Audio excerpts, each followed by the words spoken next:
for March 22nd, 2024.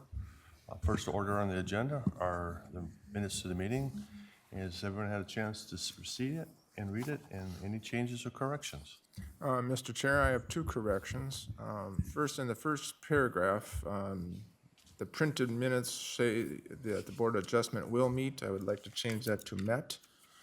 And then further down on 4 lines down, where it was board members present, it mentions John Jones, and John Jones was not here, but Russ Grendinger was. So I think we make that change. Okay, all right, so noted. Do I hear a motion to amend the changes recommended by Bob and accepting the minutes to the meeting? I'll make the motion to accept minutes with the proposed changes. I'll second. Second. Any discussion? Hearing none. All in favor say aye. Aye. Those opposed? Motion carries. Aaron, could you get us started? All right, first item on the agenda, we have the Eric, is it Groko request. Could the applicant or anyone speaking on behalf please step forward and state your first and last name?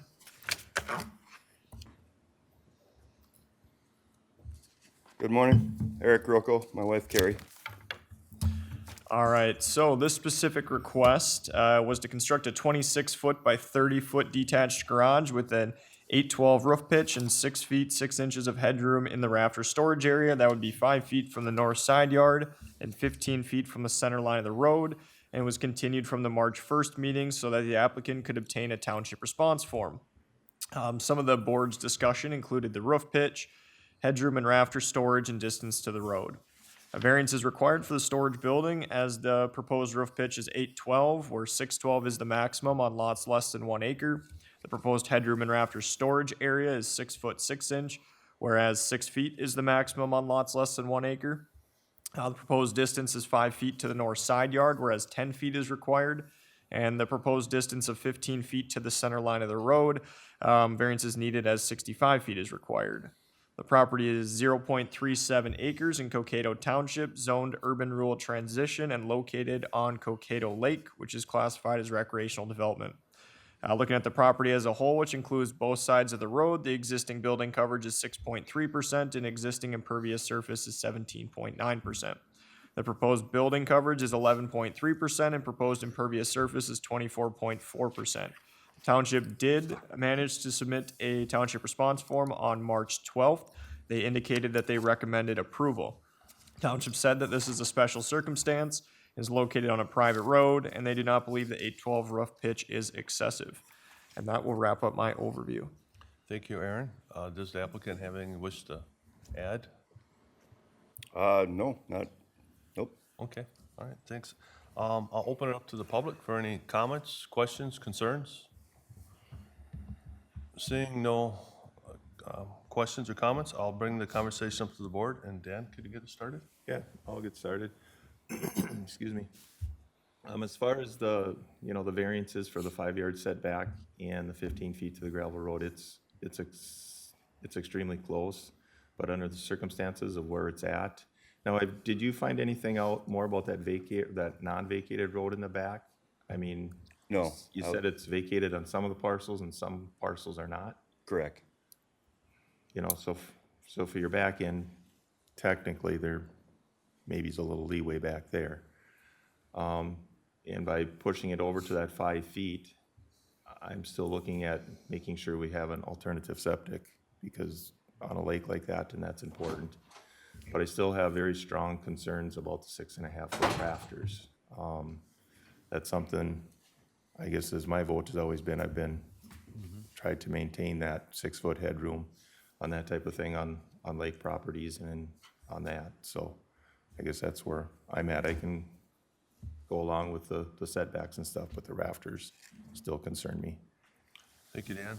Dan?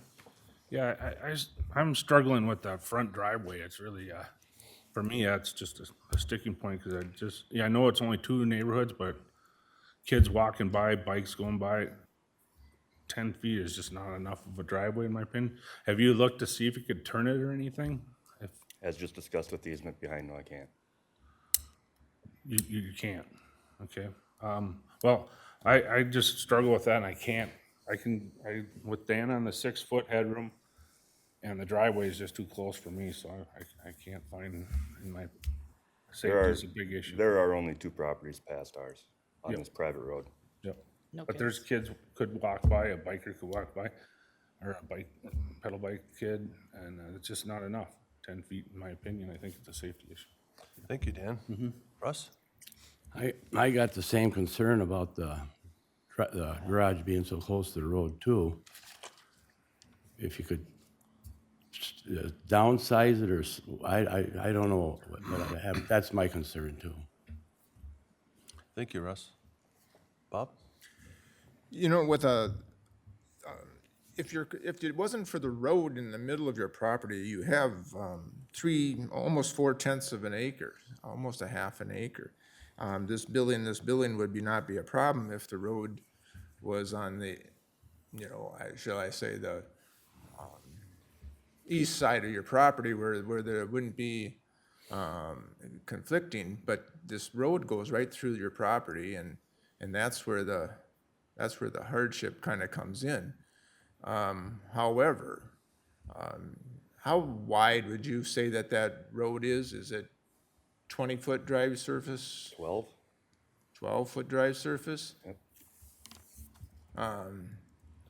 Even so, you'd like the previous board members have mentioned, that's, because the 15 feet is from the center line of the road, so you're gonna take 6-8 feet for drive surface, and then that only leaves, 7 feet in front of the garage.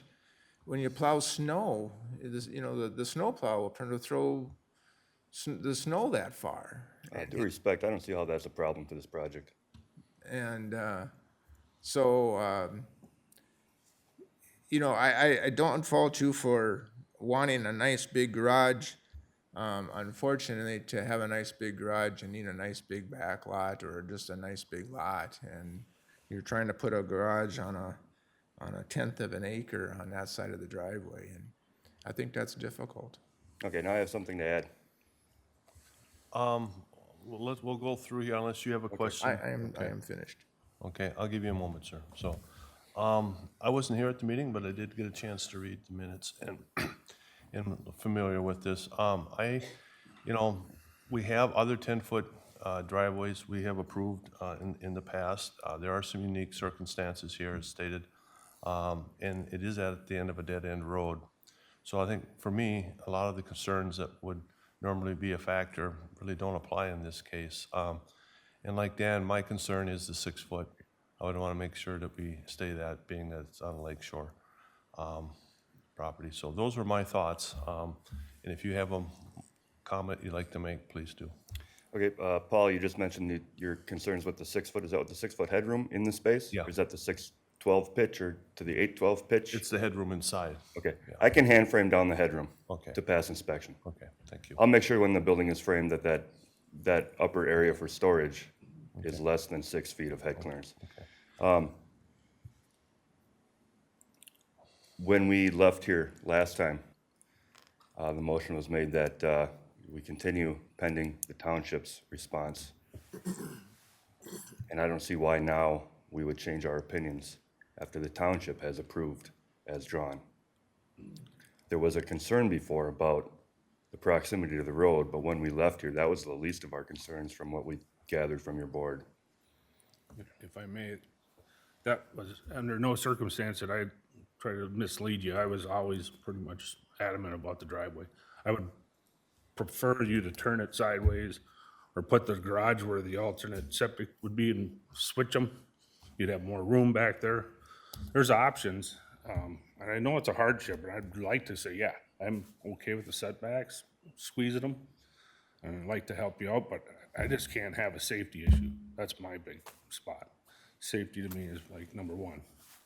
But it So- sounds like you have approved before that distance. I don't know. He may not have, but I was just speaking, Gotcha, me being in on the general. board. I mean, this board has. Gotcha. And then I think if you drive around these lakes, you'll see similar situations that are close to the road. Yeah. Or such as an alleyway in a city Yeah, block. and a lot of them will be same situation where these are dead-end roads Yeah. or private roads. But Bob does bring up a problem, but that's really an issue that you'll have to deal with, and that's snow. That we're just pointing that out as a board, so, but, We do our own private snow removal for the entire road. so.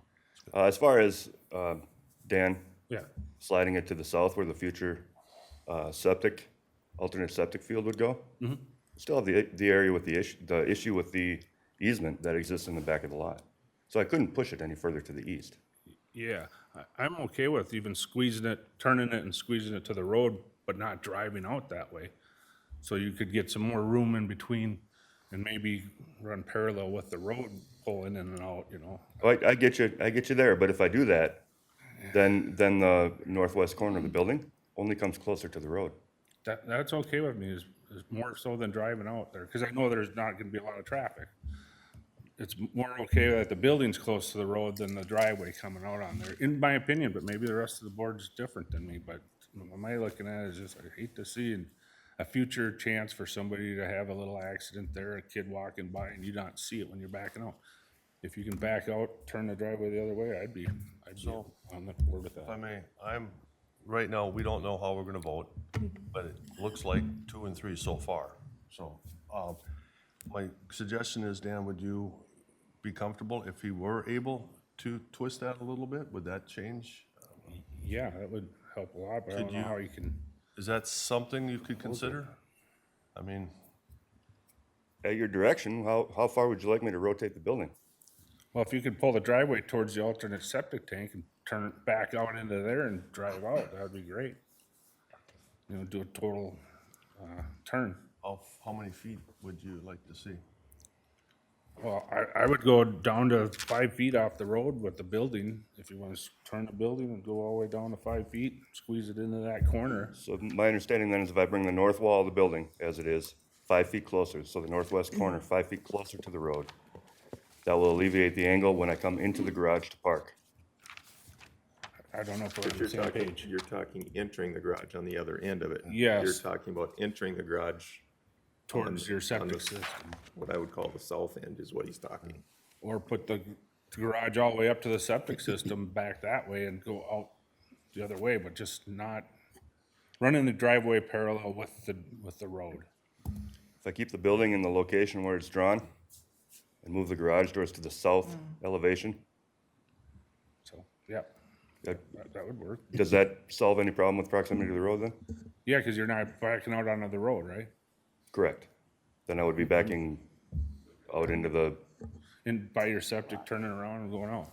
Yeah. So just as a heads up, I mean, I'm going off of the scale and everything that was indicated on the survey so that the applicant and the board is aware there's 12 and a half feet, give or take, between the garage as proposed and the edge of that alternate septic drain field location. Is that enough for you to turn around now? You have to flip the building, then you get another 10 feet.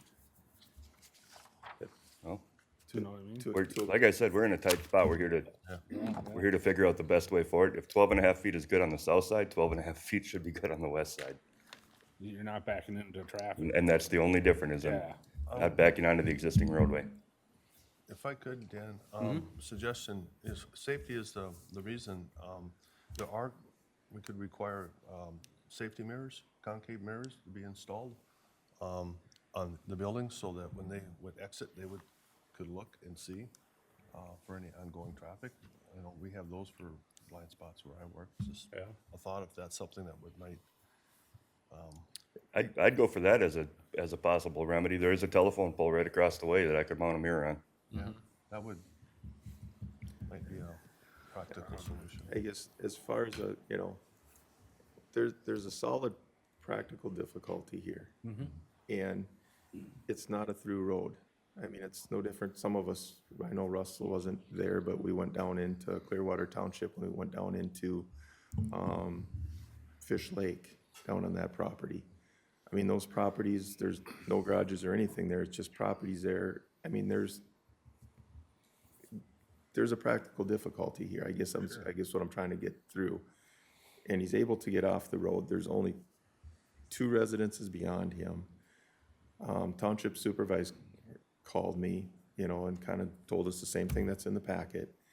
And he says that won't be a township road anytime soon or ever. and it's not gonna be a through road either. So as far as, you know, I totally hear the safety on that. I would be totally with you if was a through road, but this is a dead end road on the end, basically a driveway. They're maintaining it themselves. You guys plow the road then all the time yourselves? We do the snow removal, we maintain the gravel. Anytime the rain washes it out, I'm the one that fixes it. I'd like to hear what some of these guys are thinking. I mean, I want to work with you. If you can turn it, I would think would be, But then Easy it for takes out our septic Yeah. issue down the road. Yeah. And once you start driving on a septic area, then it's no longer okay, an alternate. puts the back of the garage to where that says back lot, right on that line. You got that whole lot there you could drive in. So the back, this is boom, you drive right in there. Gives you more room. I don't care if he puts a garage way down here. So, because of the hardship, it's come 5 feet off the lot or off the road. But turn the back of it to about where that back lot is, you could drive right out there, give you all kinds of room. I mean, it's doable. Excuse me, Dan. Russ or Dan, any further comments? You know, I never thought of the mirrors. I think I'd be fine with that. Because I just didn't think of it, so.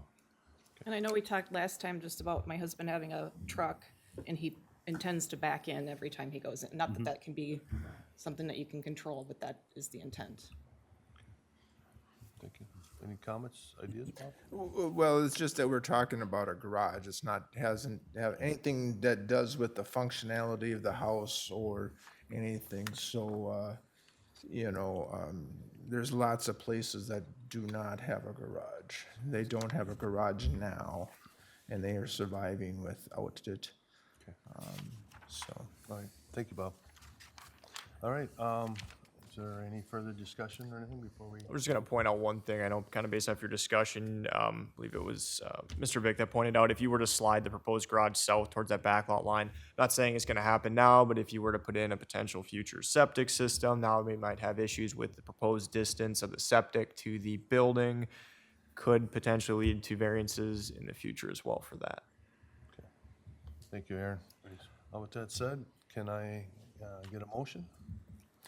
I'll make the motion to construct a 26 by 30 foot, 780 square foot detached garage with a 612 pitch and 6 feet and rafter storage not to exceed 6 feet in headroom. And that is 5 feet from the north side yard and 15 feet from the center of the road. Site plan noted Exhibit A, and building plans noted Exhibit B. Bob, would you add mirrors to be installed for safety? I could go with that, sure. I'll put that also in my motion. Thank you, Bob. Do I hear a second? I second. Second? Any discussion? I guess on that question, you've got it as a 612 roof. Would you be okay with the 812 as long as it's inspected for no more than a 6 foot headroom? You know, he'd have to frame it in, but if he's willing to frame it in and upon inspection, I could go with that. I mean, at least that way, he's getting the same roof pitch as the house or what he was asking for on the roof pitch, but we're still at our 6 feet if he frames that in. Okay, I will make that amendment. Okay. Second? I didn't say That's For one. Russ, is that okay? Second, yeah, it's fine. Okay, so there's a motion on the table. It's been amended here. We've got the 812 roof pitch. The question I had, the condition was like mirrors for safety. I mean, is there any way you could be just a little bit more specific on what you're referring to? So if we have to enforce that condition, we know what we're looking for. I think, you know the site better, but you suggested a telephone pole would make the most logical. I'll take your word for that, if that would be the most practical spot. But I think require a safety mirror mounted on the telephone pole.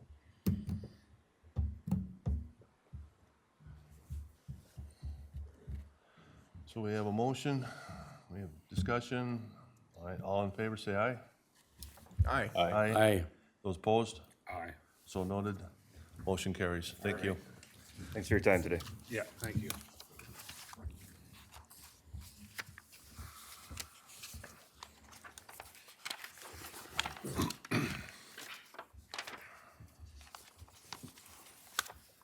Next item on the agenda is Bruce. Shoot. If all parties interested, come forward. Please state your name. I'm Dan Free, F-R-I-E, on behalf of Bruce Scott. How's it pronounced? Scott. Scott, thank you. Aaron? All right. So the request was to split off two quarter sections consisting of approximately 85 acres with 66 feet of public road frontage. And that was going to be split using the road.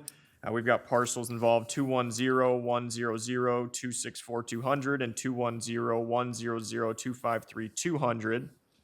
This was continued from the March 1st meeting so that the Realtor, as here today, was speaking on behalf of the applicant, Bruce, who was not here at the last meeting, could go over what was discussed at the meeting because Bruce was not present. So discussion primarily revolved around a 300-foot access strip rather than the 66 feet as proposed. I know we have, you just as of today brought an updated plan. Let's bring it up on the document camera.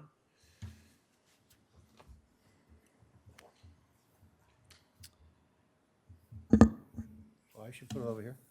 Yep, if you can try and center that. I'll zoom in a little bit. Is it the other way? There you go.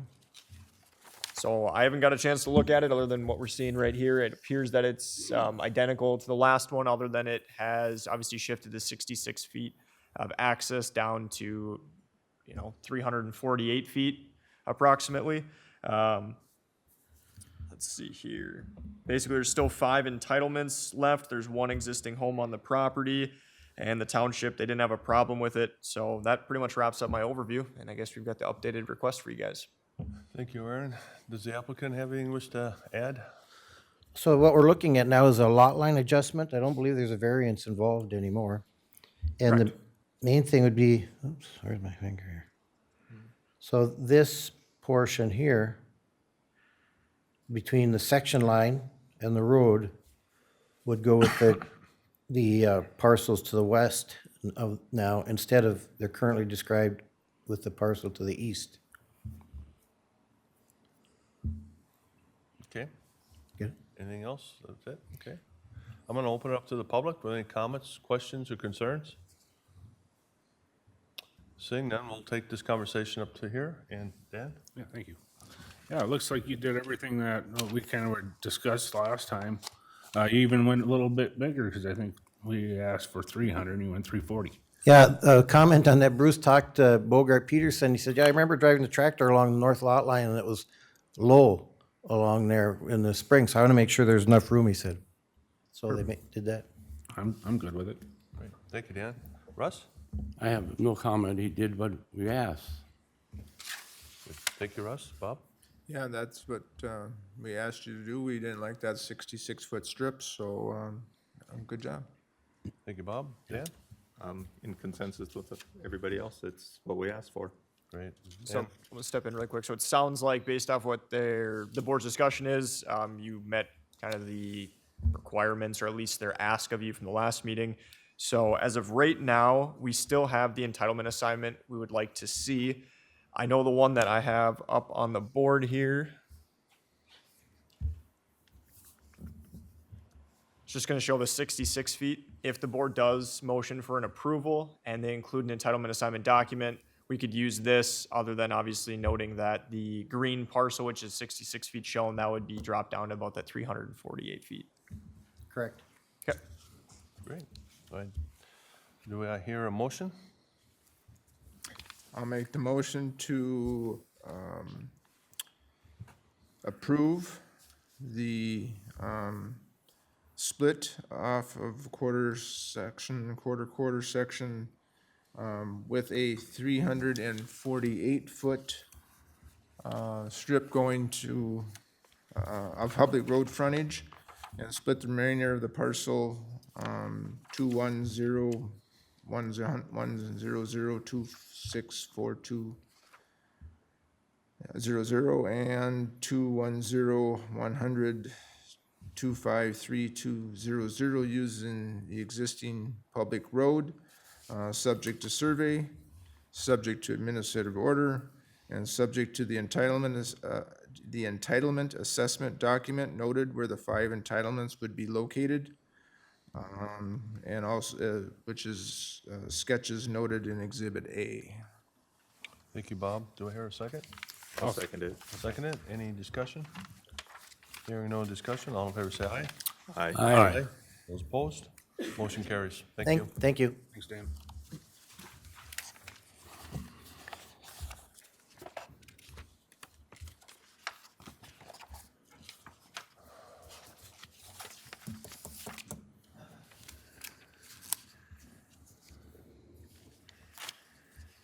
Ready?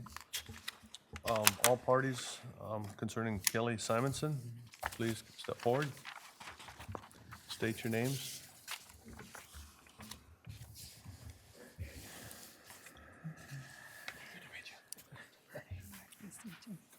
Kelly Simonson. Christine Simonson. Bernie Miller. Thank you. All right, so this is a 0.53 acre property in Silver Creek Township, zoned urban rural transition and located on Lake Ida, which is classified as general development.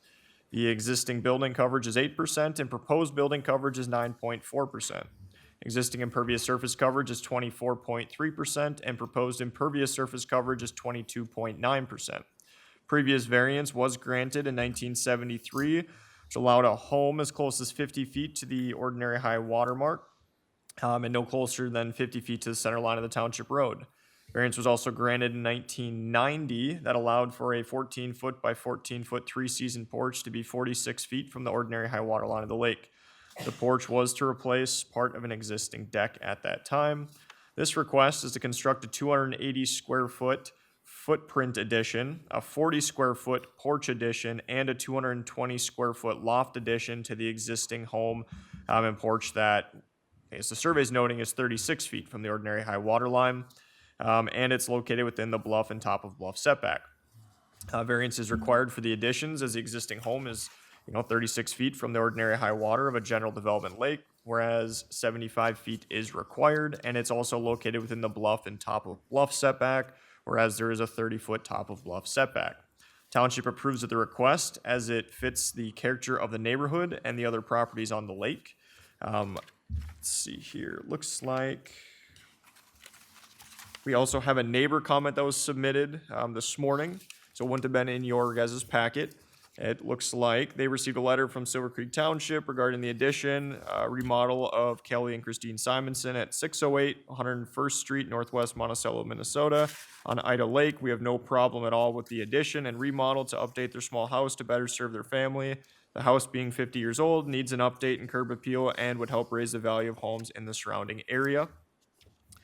And then lastly, I would just like to note that there was a building placed within setbacks sometime between the spring of 2021 and 2023. You got it highlighted on the board up there. So technically that would be a building in violation, but that'll wrap up my overview. Thank you, Aaron. Does the applicants have anything they wish to add?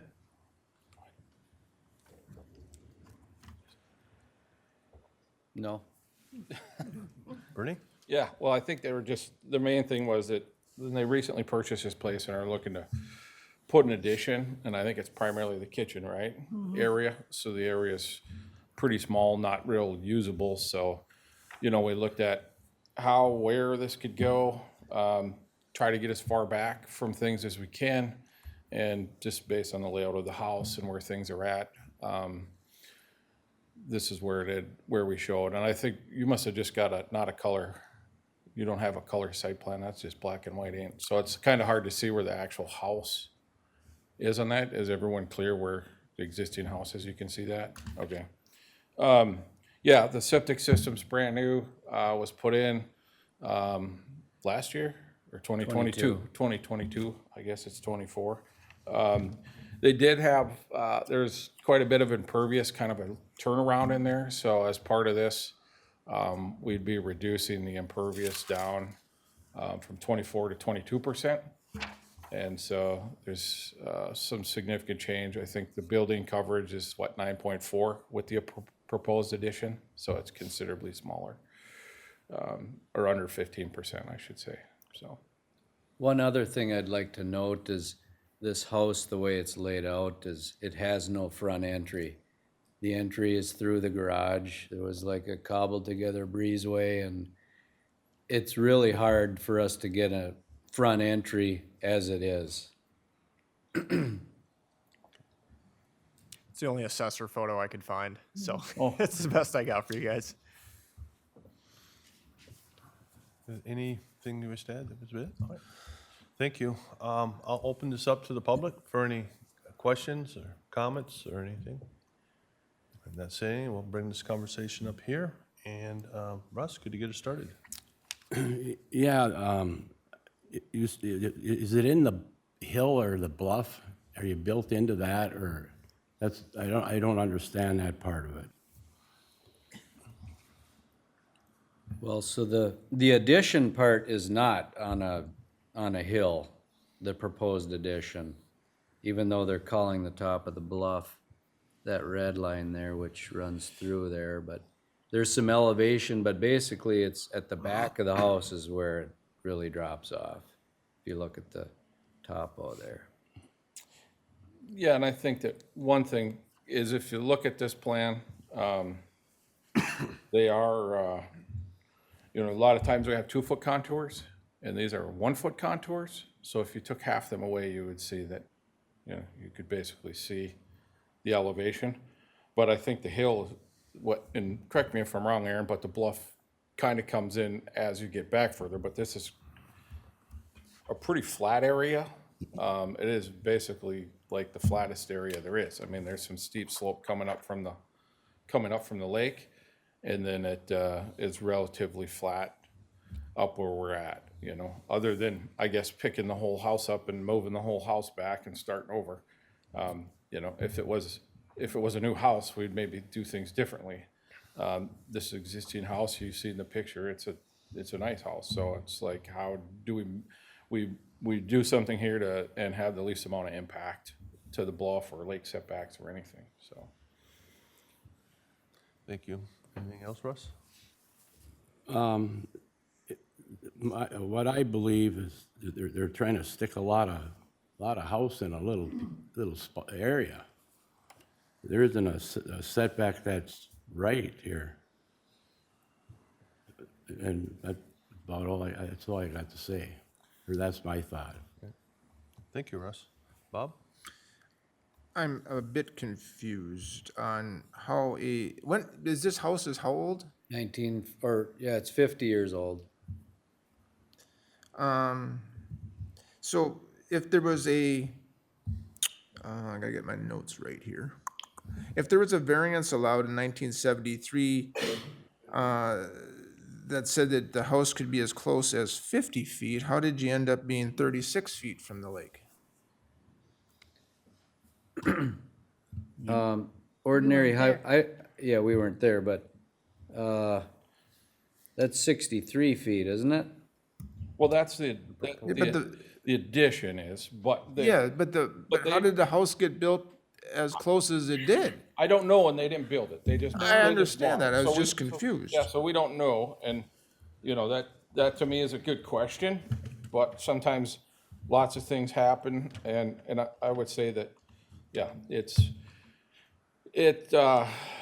so first off, one thing I commonly find is back then, they never measured the ordinary high water. That no one knew where that is. And still to this day, if a building inspector goes out, they don't really know where that is. Some lakes, that varies quite a bit where that may be. And so if the lake was really low, they measure it. Sometimes there's no inspection. They don't require a surveyor to stake it, just gets built. Okay, so that's where it ends up. Now, we see it all the time. We even see sometimes on stuff that's 10 years old that got variances that isn't where it's supposed to be. And it's not always a condition that it be staked and have a surveyor stake it. So sometimes it just goes. With an addition, again, like I said, if they were gonna build a new house, which isn't in the budget or isn't in the plans, just to move back. This does, the addition even meets a side yard setback. So to Russ's point, I mean, there's a few things it doesn't meet, but it's different than trying to build a new house, right? And you understand that this house, they bought the house, and try not to have to rebuild it and just trying to put in a modest addition on it, so. I'll just point out too, I mean, yes, 1990, the variance said it was supposed to be 46 feet. Yes, the permit was issued for 46 feet. It was signed off on by the building official at that time as a compliant structure. So sometimes either mistakes are made or maybe they're measuring something different at that time. I don't know. Can't speak for that. But from our perspective, while yes, it is less than that variance granted in 90, there's not a problem on our end. It was signed off on. It was final. Can you point out where that 14 by 14 three-season porch, where that was on that house? Yeah, it's right on the back there, but that's not a very good picture. You have Yeah, a I can floor put it on the plan or- document cam here if you want. Yeah, Bernie, do you have me a see color which one. copy of it? I have the same one as you do. Okay, yeah, so you can see the porches. Can you see that porch Oh, being okay, right there? sure, yep, I see it now. Yeah. And then a little deck coming off the side there. Okay, okay. And there's no, if I look through the building plans, there's no added bedroom in this addition? No, Okay. And so then the septic would still be adequate if it was just recently installed with the addition? Correct. Okay. Let's see. Bluff doesn't, I guess I'll pass it on. Thank you, Bob. Dan? I had some of the same questions as Bob had with the variance in 73. You know, how could we get closer? We've had that explained, that it's been signed off, so that's not an issue. But this house was just purchased within the last few years, and here we are again back on lake properties with houses that need variances, people buying them, and then thinking we can just get a variance and add to it and do what we want to do. You know, the house was built, it was signed off, it's that size of a house, people lived in it for 50 years. And I understand people want things different now, I understand that wholeheartedly. But we're adding variances to a house that's within a bluff, within a lot of these things, that if it was new, it would be a different conversation. I know that for sure. And we're adding more rooftop, we're adding more drainage inside of a bluff. So those are some of my concerns. And we're already, you know, they're removing some of the driveway to get the impervious portion lowered to be able to add on to the house. You know, and that's the other thing, is there any type of a storm water? I mean, where do we anticipate this roof water going? I mean, other than straight down a bluff? So those would be some of my concerns and questions. Thank you, Dan. Dan? Well, I have some of those same concerns, but I think it's fairly modest addition. I can understand looking at why you'd like to have a front entryway and stuff. But with him, I'd like to see a way to drain the water, what your water's gonna do for your drainage. My main concern. Yeah, I think, first of all, it's a very modest addition, and it's a very reasonable addition to ask for. The house is small, therefore the addition's small. We've seen a lot of things being proposed that, you know, really kind of push the envelope, and I don't think this is the case.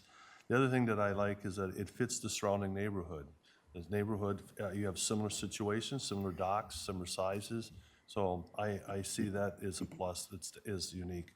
I like the fact that you reduced the impervious coverage. And like the others, I think which way, can you point out the water drainage on this lot, by the way? Sure. Yeah, so basically, I mean, the side of the addition, everything basically runs towards the lake. I mean, the whole thing, everything basically does. There is I mean, this is kind of where the addition is. I mean, if you take like the lake side on the north side of the house, right, I can't point in here, but yeah, that area right in there, from that point, everything runs towards the lake. And then as you go back behind the house, it's fairly flat. So, you know, we'll actually, even though we're adding, 1% building coverage, we're ultimately taking 2% away from the total impervious. So it's going to actually increase it. So it shouldn't, I mean, we could certainly do a stormwater management plan.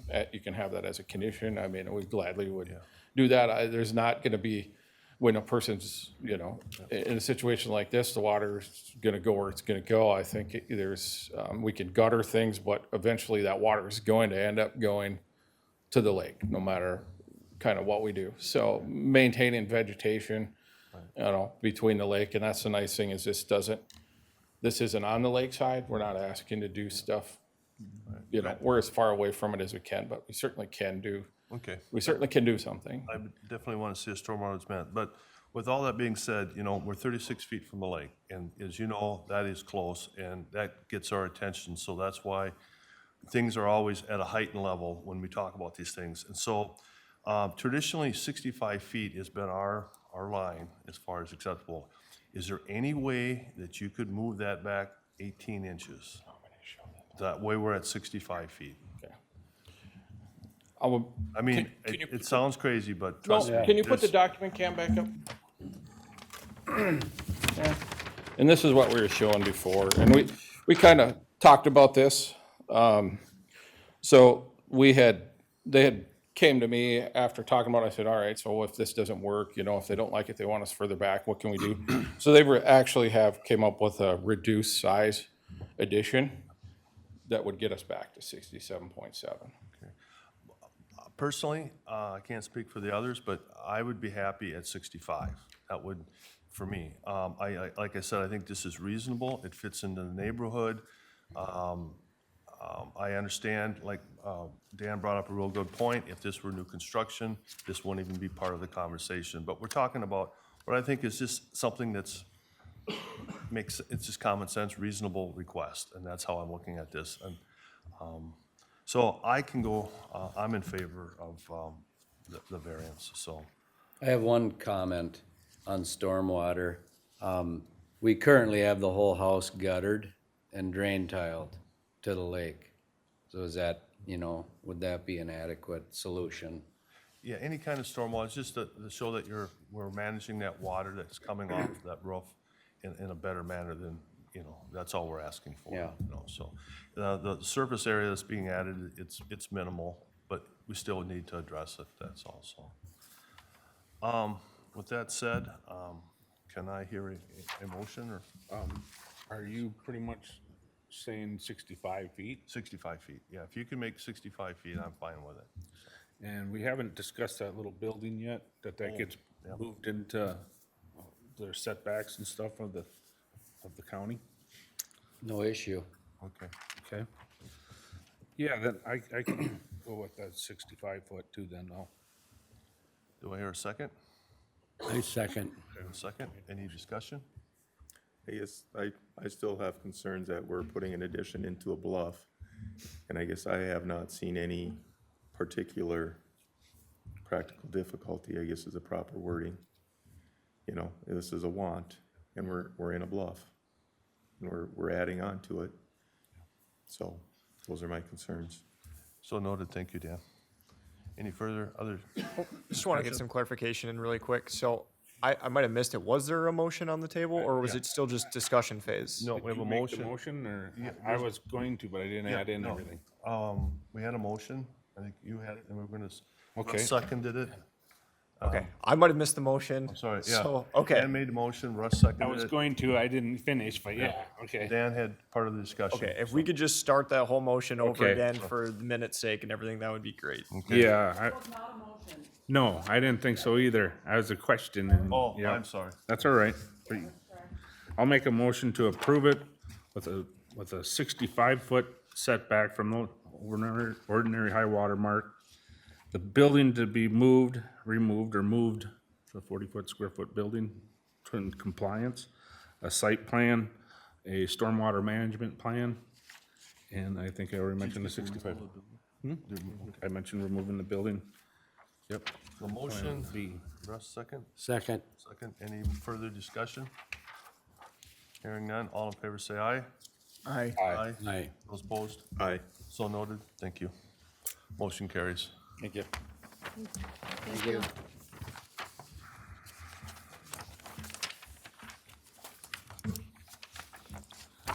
Yeah, I just took credit. read it once you said you made motion. I did. All right, next item on the agenda, Ronald, help me. Dieters. Thank you. Ron Dieters and Paul Dieters. Ron Dieters. Paul Dieters. Thank you. Aaron? All right, so we have a few parcels involved here. We have parcel 216-100-213-300, which is 4.81 acres. We have 216-100-211-307, which is 0.98 acres. 216-120-0000060, which is 0.42 acres. And 216-120-0000080, which is 0.48 acres. So these parcels, they are located in Silver Creek Township and within the shoreline area of Lock Lake. The board granted a lot line adjustment in 1989 to add a 1 acre parcel, which is the 216-100-211-307 up on the screen, to the 216-120-0000060. They are joined for zoning purposes and must be owned in common. The request at hand is to create a 0.27 acre backlot that would be owned in common with parcel 216-120-0000060 and alter the existing 1989 Board of Adjustment condition that said parcel 216-100-211-307 must remain owned in common with 216-120-0000080 instead of the 216-120-0000060. The Board of Adjustment may address lot line adjustments and alterations of existing Board of Adjustment conditions. The township approved the request as it fits the character of the neighborhood and other properties on the lake. That'll wrap up my overview. And did I miss it? Could you guys get your first and last name, please, for the record? Dieters. Ron Dieters. Paul Dieters. Thank you, Aaron. The applicants have anything wish to add? It's a little confusing here, but our parents bought the lake lot 060 back in the 70s. And then in the 80s, they built a garage on 307. Paul helped my dad build the garage and stuff, and Paul built on 080. He has a house there that he built in 99. So they've been almost neighbors the whole time, and they've used the garage together. They built the garage together, and they've used it for storage and stuff. So our parents passed away, so we're gonna be selling the cabin on 060. So we'd like to, Paul would like to keep the garage. So when we went to Silver Creek Township, they suggested that we just, since it's a 1 acre plot, just leave it as a separate parcel and not attach it to anything. So that would work out great for us, but if it has to be attached, we'd like to attach it to 080 so Paul can still have the garage.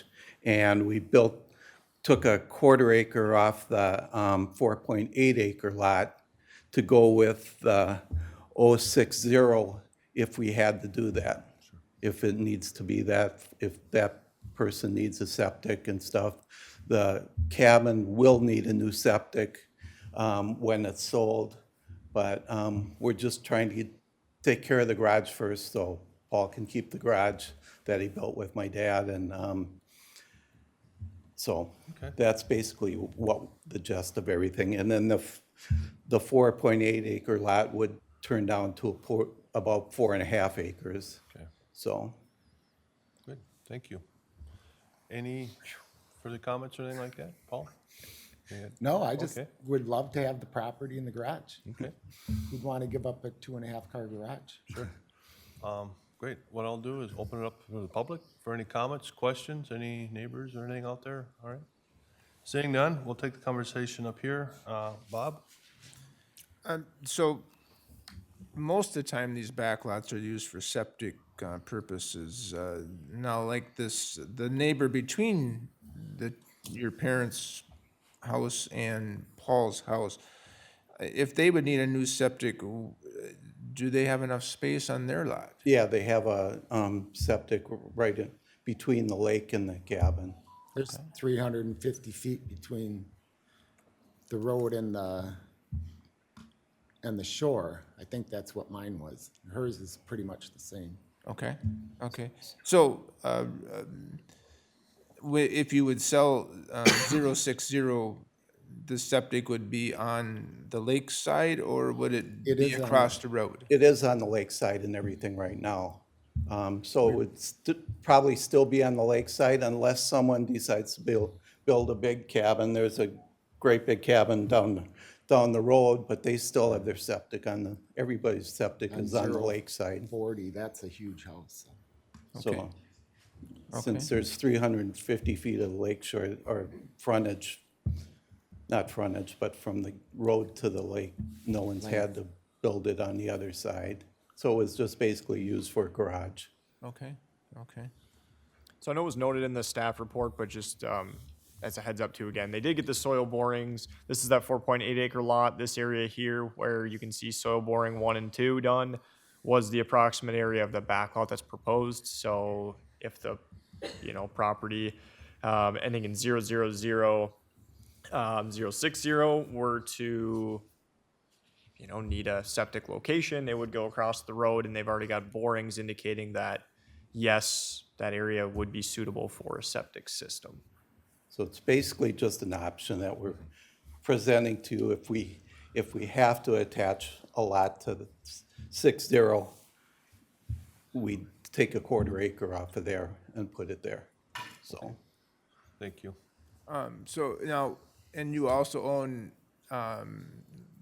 The 300. yeah, the that's- 300 as well. Yeah. And so if you would create this 1/4 acre lot here, does that do anything for the building eligibility on 300? Or is 300 unbuildable No, other than 300 that 1/4 or? 300 has a building site to it, but there's 4.5 acres there, so there's still enough room for a house back in there. Okay. And it's suitable for building? It's not low ground or? In the back area, there's low ground, but the front area, there's high ground Okay. All right. They dug a pit in the middle of it. toward the back, where you see the big circle. Someone gave the guy $100 to dig a sand pit back there back in the 60s or something, so. All right. I will let the rest of the board. Thank you, Bob. Dan? Yeah, looking at it and answered a lot of my questions with what Bob asked. But just making sure that we don't take away that sewer potential for 60, by moving it over. Or being they own the land and what they're asking to do, I can justify it. Thank you, Dan. Dan? I kind of got a question for Dan. And then for Aaron. I thought we had to have them adjacent when they do backlots, so that they kind of are adjacent or touching. There is nothing on my end that says I can create one of these administratively. It's up to the Board of Adjustment, and the Board of Adjustment has the authority to determine where that backlot would be located. Okay. From a practical standpoint, a backlot's typically across the road or very close to being directly across. So once again, that would be up to the board. The lines are exaggerated. When we measure it, it's like 20 feet. So there's only 20 feet off. And on here, it looks like it's a half a lot or whatever, but it's only 20 feet. So everything's kind of shifted over on there. Then my next question is, are you thinking that we do attach 307 to 080? Or be attached? You'd have to have them attached, because otherwise we run into that problem where people sell off a back lot. And that back lot is there for the sewer for that property if it ever fails. So yes, it has to be attached, in my opinion. Okay, because I was wondering on 307 if that can just be a vacant lot there or a lot without any attachment to anything as of now, it's just a garage.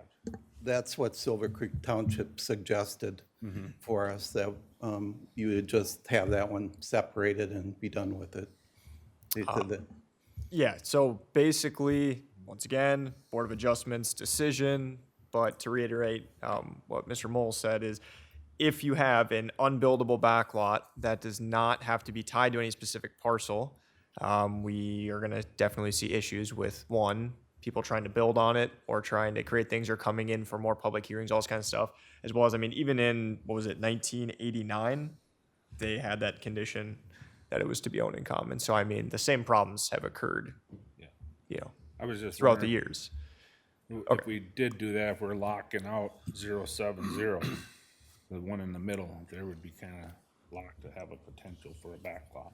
Would that do that to them, or?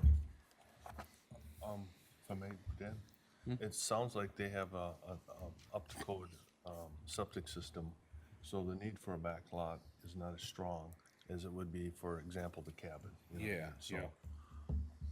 But Dan, along that way, 301, not that he's here, not that they're available, Yeah. but 70 does line up with 301 to go right straight across the road to create the same thing as what we're creating with these other two.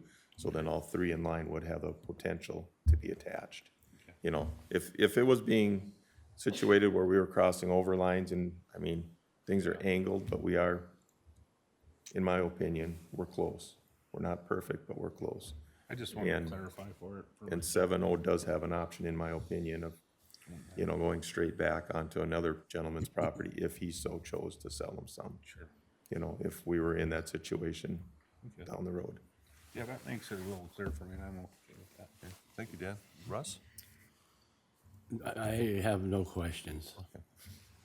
Thank you. Yeah, I think all my board members had pretty much addressed any concerns. I have no issues with the request. With that said, do I hear a motion for? I'll try. Okay. I'll make a motion to create a .27 acre backlot that would be owned in common with parcel 216-120-00060 and alter the existing 1989 Board of Adjustments condition to say parcel 216-100-211-307 must remain owned in common with parcel 216-120-00080 instead of 216-120-00060. And with conditions of subject to survey and administrative order, backlots must remain owned in common with specified lakeshore property and not separately saleable. No single-family dwelling or guest house allowed on backlots. Primary purpose of the backlot is for a septic, and secondary purpose is for an accessory building. Proof that an acceptable septic area is protected prior to construction of any accessory buildings. And accessory buildings are limited to 800 square feet. And the site sketch will be noted as Exhibit A. Do I hear a second? I'll second that. Seconded? Any discussion? Hearing no discussion, all in favor say aye. Aye. Aye.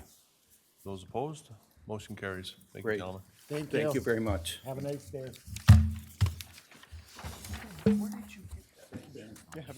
Staff one? That's on this attached. Oh, the new one. Came in. Okay. I was looking and I couldn't find it. He's pretty smart. Yeah, I know. I was impressed there for a I moment. was too. Only for a moment, though. Yeah, that went away right away. Yeah.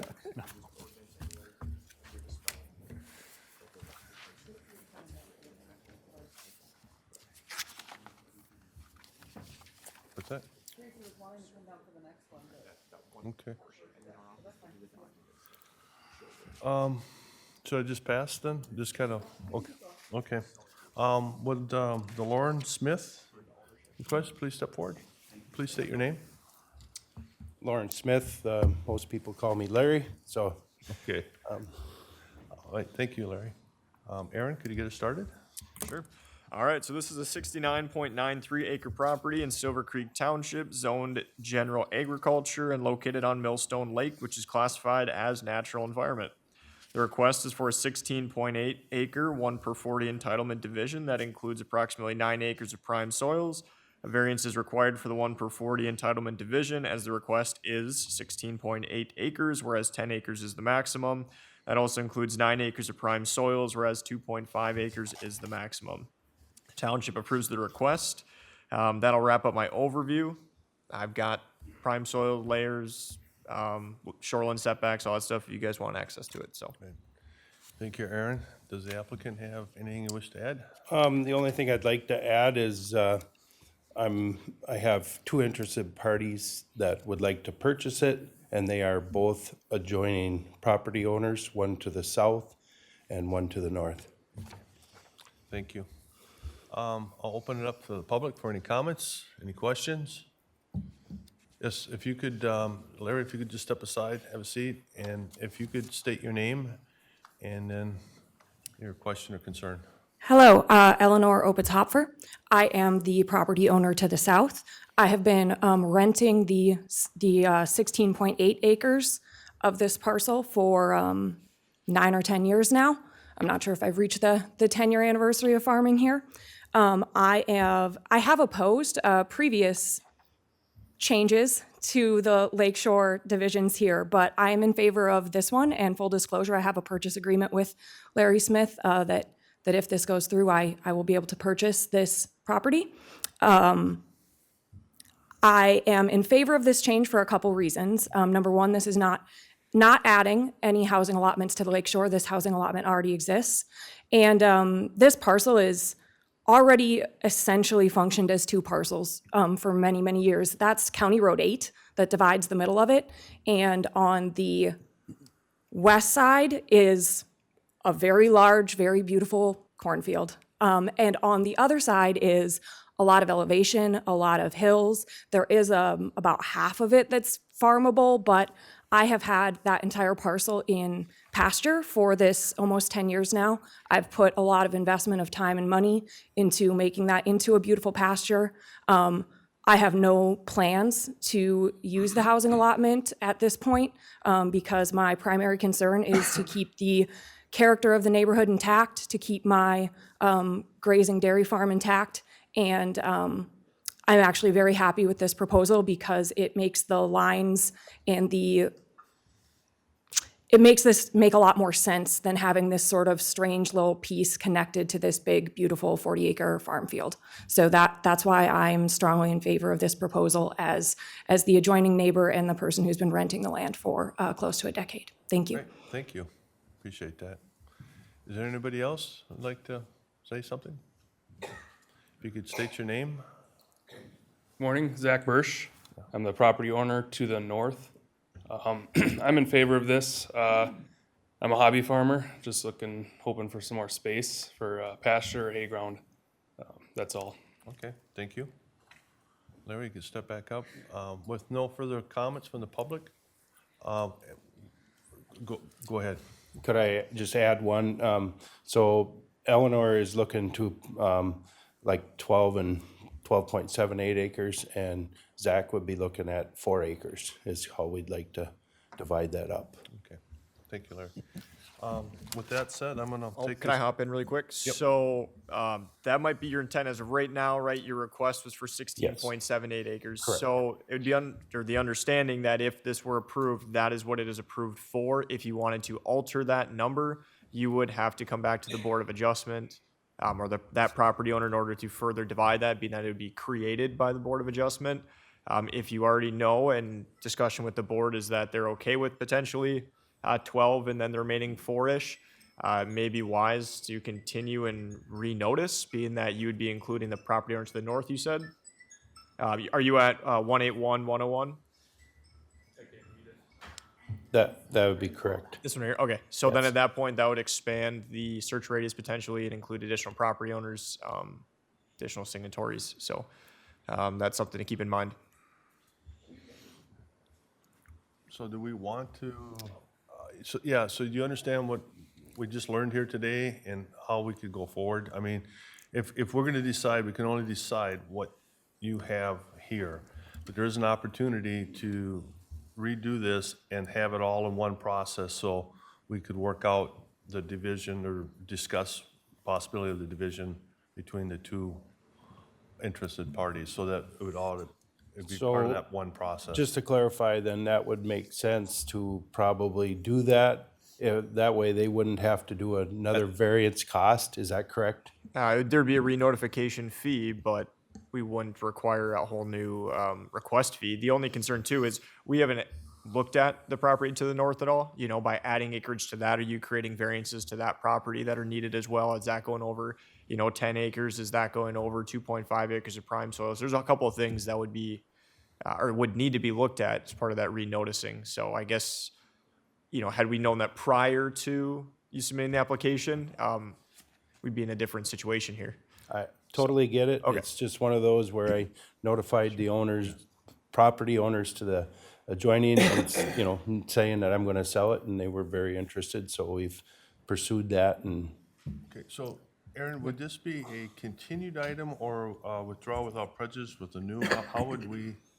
I could maybe get Greg involved, but I do believe we could just, since it's still the same piece of land here and we're just adding new neighbors and looking at them, we would just re-notify. And then we would have to obviously update the request, but it would just be a re-notification fee rather than a brand new request. So it'd be fair if we could just extend this? Yeah, continuation. As part of it, I don't know what we're gonna see when we start looking into the property to the north. Yeah. So I mean, it could be continued to the next meeting, but this might be requiring them to go back to the township. I don't know. Silver Creek's got a 3-week notification process that's separate from our deadlines. So this might throw things for another loop and push it back even further. I don't know how fast you're looking at trying to move this land, but well, it'd be, whatever process would take. I did mention to the Silver Creek, at their meeting that we were looking at doing it for two people and they were there as well. But I don't know how, Okay. So I think we'll make a motion to continue this item. I think we're within our 120-day window so far, and if not, we'll maybe have to have him sign. yeah, we're good. This is our first hearing, so. So can I hear a motion to continue this item? I'll make a motion to continue this to our next meeting in So April 12th is the next meeting, April 12th and that would be for re-notification of the request. for notification of the request. Do I hear a second? Second. Second, any discussion? Hearing none, all in favor say aye. Aye. Aye. Those opposed? All right, motion carries. We'll see you in April. Thank you.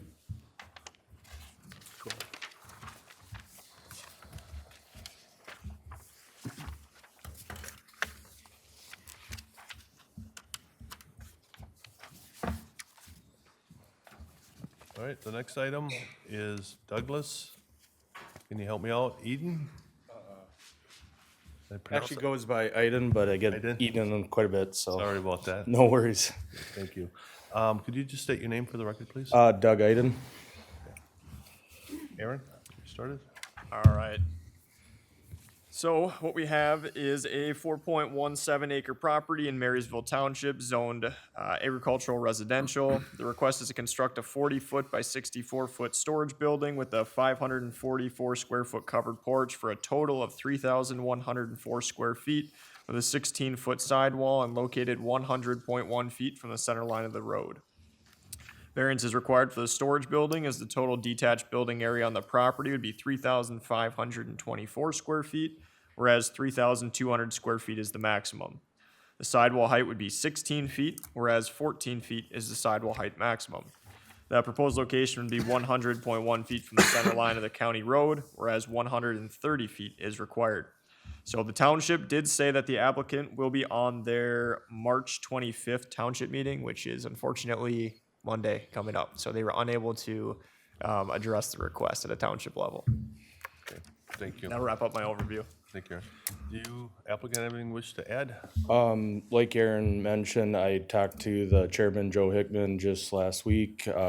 Unfortunately, 2 days short of meeting that, but plan to be there Monday. Talked with him, reviewed plans already preliminarily. He didn't see much issue, especially with the live trees and landscaping I have along the roadway currently.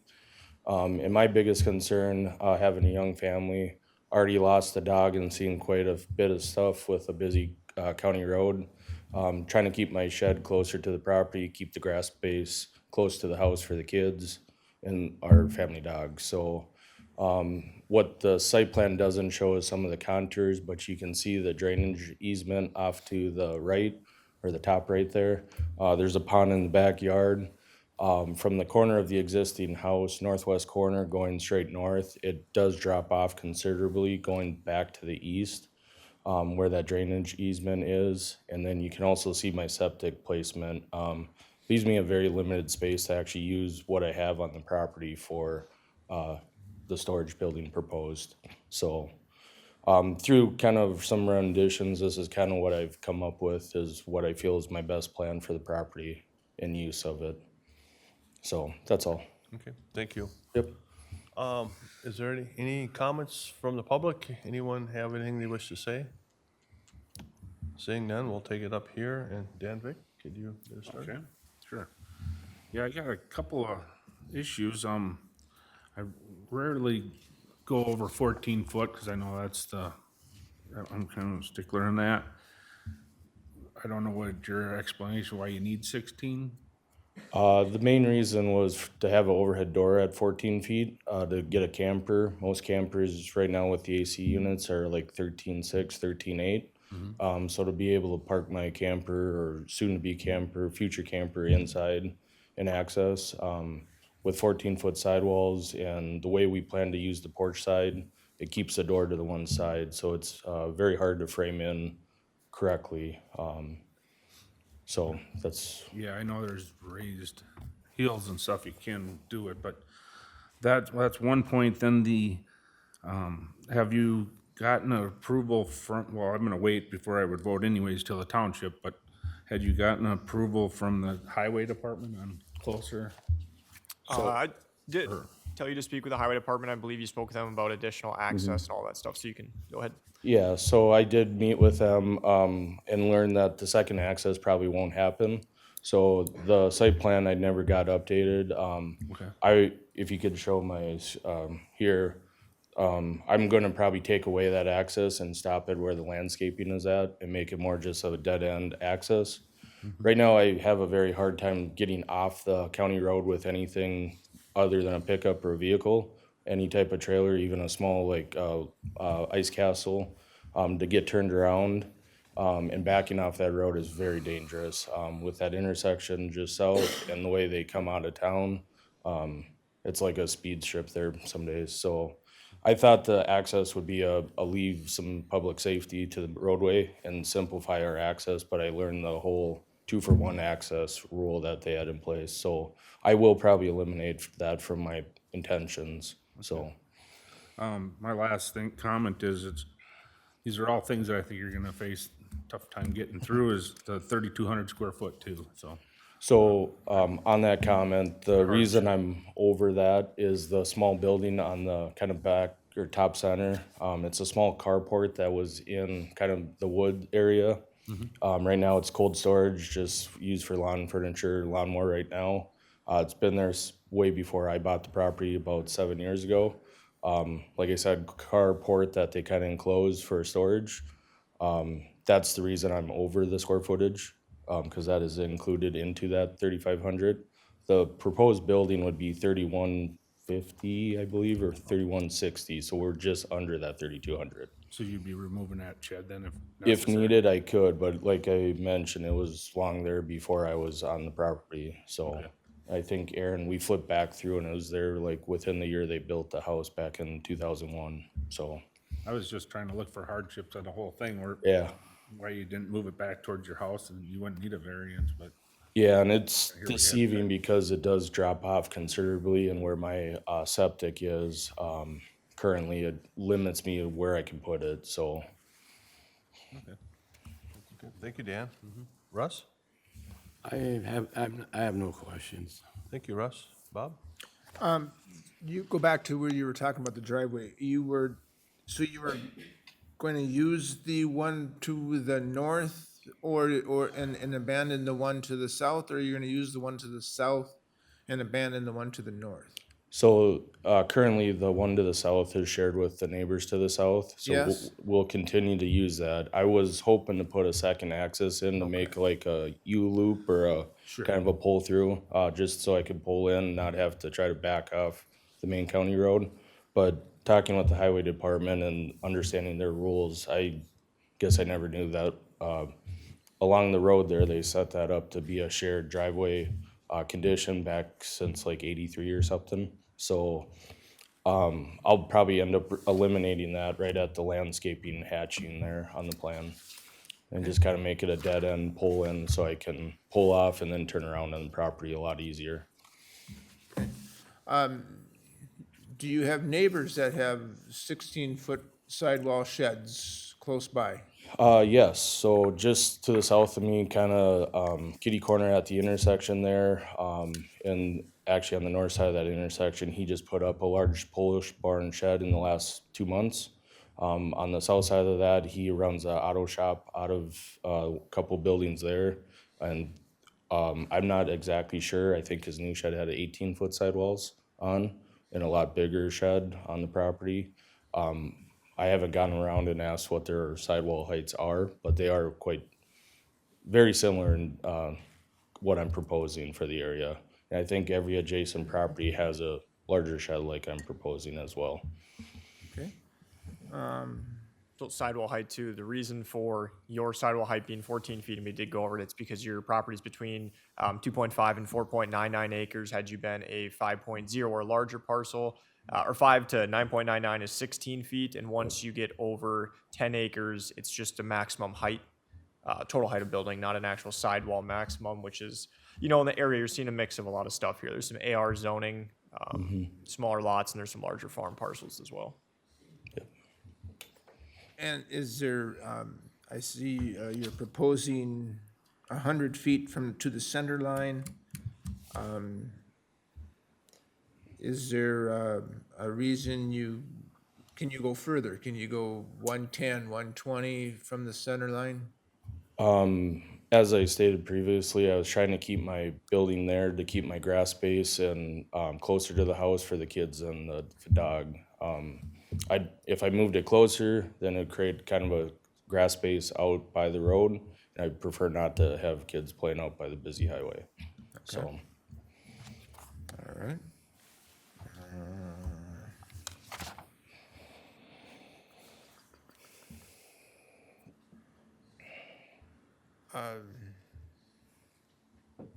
Yeah, and you do understand, I guess it's been pointed out, that if you went with the 16-foot sidewall, 3,200 square feet, you wouldn't need a variance at all. yep. And through the process with Aaron, I was not counting the back shed. If needed, I mean, that, as much as I like it, I would be probably willing to get rid of it. It's hard to get rid of storage space. I do like things neat, cleanly. I don't like piling stuff outside and stuff, but if that's a condition, I'll have to live with that, I guess. So, or find about 3/4 of an acre to get to 5, but that's kind of hard where I'm at. So yeah, through the process, it's been kind of a learning curve. I didn't realize there was segmented steps to the request. So, All right. And I think in this case, it would be hard to get to 5 acres. It should be pointed out to you as well as the staff report. I mean, it was platted in 1998, so it would have to likely be, replatted and go through a big process in order to actually get to 5.0 acres. yep. Okay, thank you, Bob. Dan?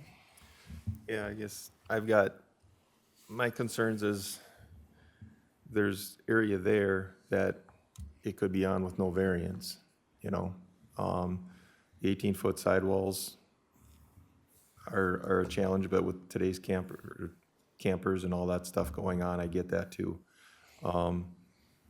But I guess we have done these things other places in the county when you put a great big shed right along the road there. It's a large shed, large sidewall. Does it fit into the area? So I guess if we're gonna continue this until the township responds, I guess I'd like to know what they have to say, because we're putting a very large shed right alongside the county road, and does that fit into what the township approves of or doesn't approve of? And there is, you know, if you look at the driveway where he's got it, where he was proposing to go out on the county road and he's not allowed, if you were to build the shed back where the other shed is, take that shed down, replace it there, you know, you're creating more lawn in between. It's just on how people want it and how people want to have their property. But, I mean, you could easily continue that driveway around and circle it back into that shed back there and not need a variance and make it all fit. And then being you're setting it back and pushing it back off the road and getting it out of there, I mean, it makes me easier to go with that sidewall height. But right up next to the road like that with that sidewall height and stuff, I don't know if that's a proper thing to approve a variance on. So, but the township's gotta, hopefully we'll continue this and the township can get some input but those are my thoughts. Thank you, Dan. And I just want to build a little bit on what Dan was saying too. You know, we're looking at a new building and we're counting 3 variances. You know, that's a lot. Normally you just get 1 or 2. With that said, you know, County Road Trail 12 is a major corridor that goes to there. And my concern there is there are a lot of utilities, there's a lot of expansion, 10, 20 years from now, I don't know. So that's a concern. Now, when you talk to the highway department, their only concern was just that access road. They didn't express any other concerns or anything like that. No, not at the moment. That's helpful. The other part is the overage. That's a biggie. Keep in mind, you have a residential lot, okay? Now, you mentioned that your neighbor has a big shed like that, but I think that's also, if I'm mistaken, it's a place of business, you know, so it's a little bit different as far as some of the considerations, so. And I do have issues with the 16-foot, because I understand what you're going with that, but maybe it's the case you might have to redesign that shed just a little bit different so you could move that door in the center. So I guess my opinion is if the highway department is okay with that setback, even, I could go along with that, but I don't feel comfortable with the 16-foot walls, and I don't feel comfortable with the overage being it's a lot, so. Those are my thoughts. So with that said, we normally don't vote, come until we hear what the township has, and then we can have a further discussion amongst us what we think. So I think what I'm going to do is just make see if someone can make a motion to continue this item till next month. I'll make a motion to continue this item until the April meeting. Do I hear a second? Second. Second. Any discussion? Hearing none, all in favor say aye. Aye. Those opposed, motion carries. We'll see you next month. Thank you, guys. Thank you. Setting that precedence is always tough. Well, Height. all right. That said, would interested parties for Brian Mulcahy, or, I'm really murdering these names, I'm sorry. I got it right? Oh, good. If you could state your names, it'd be helpful. Yes, sir. Hi, I'm Brian Mulcahy, and this is my wife, Michelle. and we own property at 6272 Quinn Avenue Northwest. We bought out on, sorry. Bernie Miller. And Brandon Schubel with KC Home Design. Thank you, guys, appreciate it. Go ahead, I'm sorry. What we're gonna do is we're gonna let Aaron give us an introduction first. Okay. Yeah, we'll do a quick overview of the property. So it is a 0.6 acre property in Southside Township, zoned urban rural transition and located on West Sylvia, which is classified as general development. The existing building coverage is 2.7% and proposed building coverage is 9.4%. Existing impervious coverage is 5.0% and proposed impervious is 16.1. The request is to remove the existing home and construct a new 2,485 square foot home 11 feet from the north side yard and 65.1 feet from the ordinary high water of the lake. The septic tank would be 6 feet from the home. Variance is required for the new home as it would be 11 feet from the north side yard, whereas 15 feet is required, and 65.1 feet from the ordinary high water of a general development lake, where 75 feet is required. The septic tank would be 6 feet from the home, whereas 10 feet is required. Township, they approved of the request due to the desire to leave the bluff undisturbed. Lot coverage is within limits. Home's further away from the ordinary high water line of the lake than the existing home. That will wrap up my overview. Thank you, Aaron. Does the applicant have anything you wish to add to that? I just wanted to say that, my wife and I, we bought out here 10 years ago.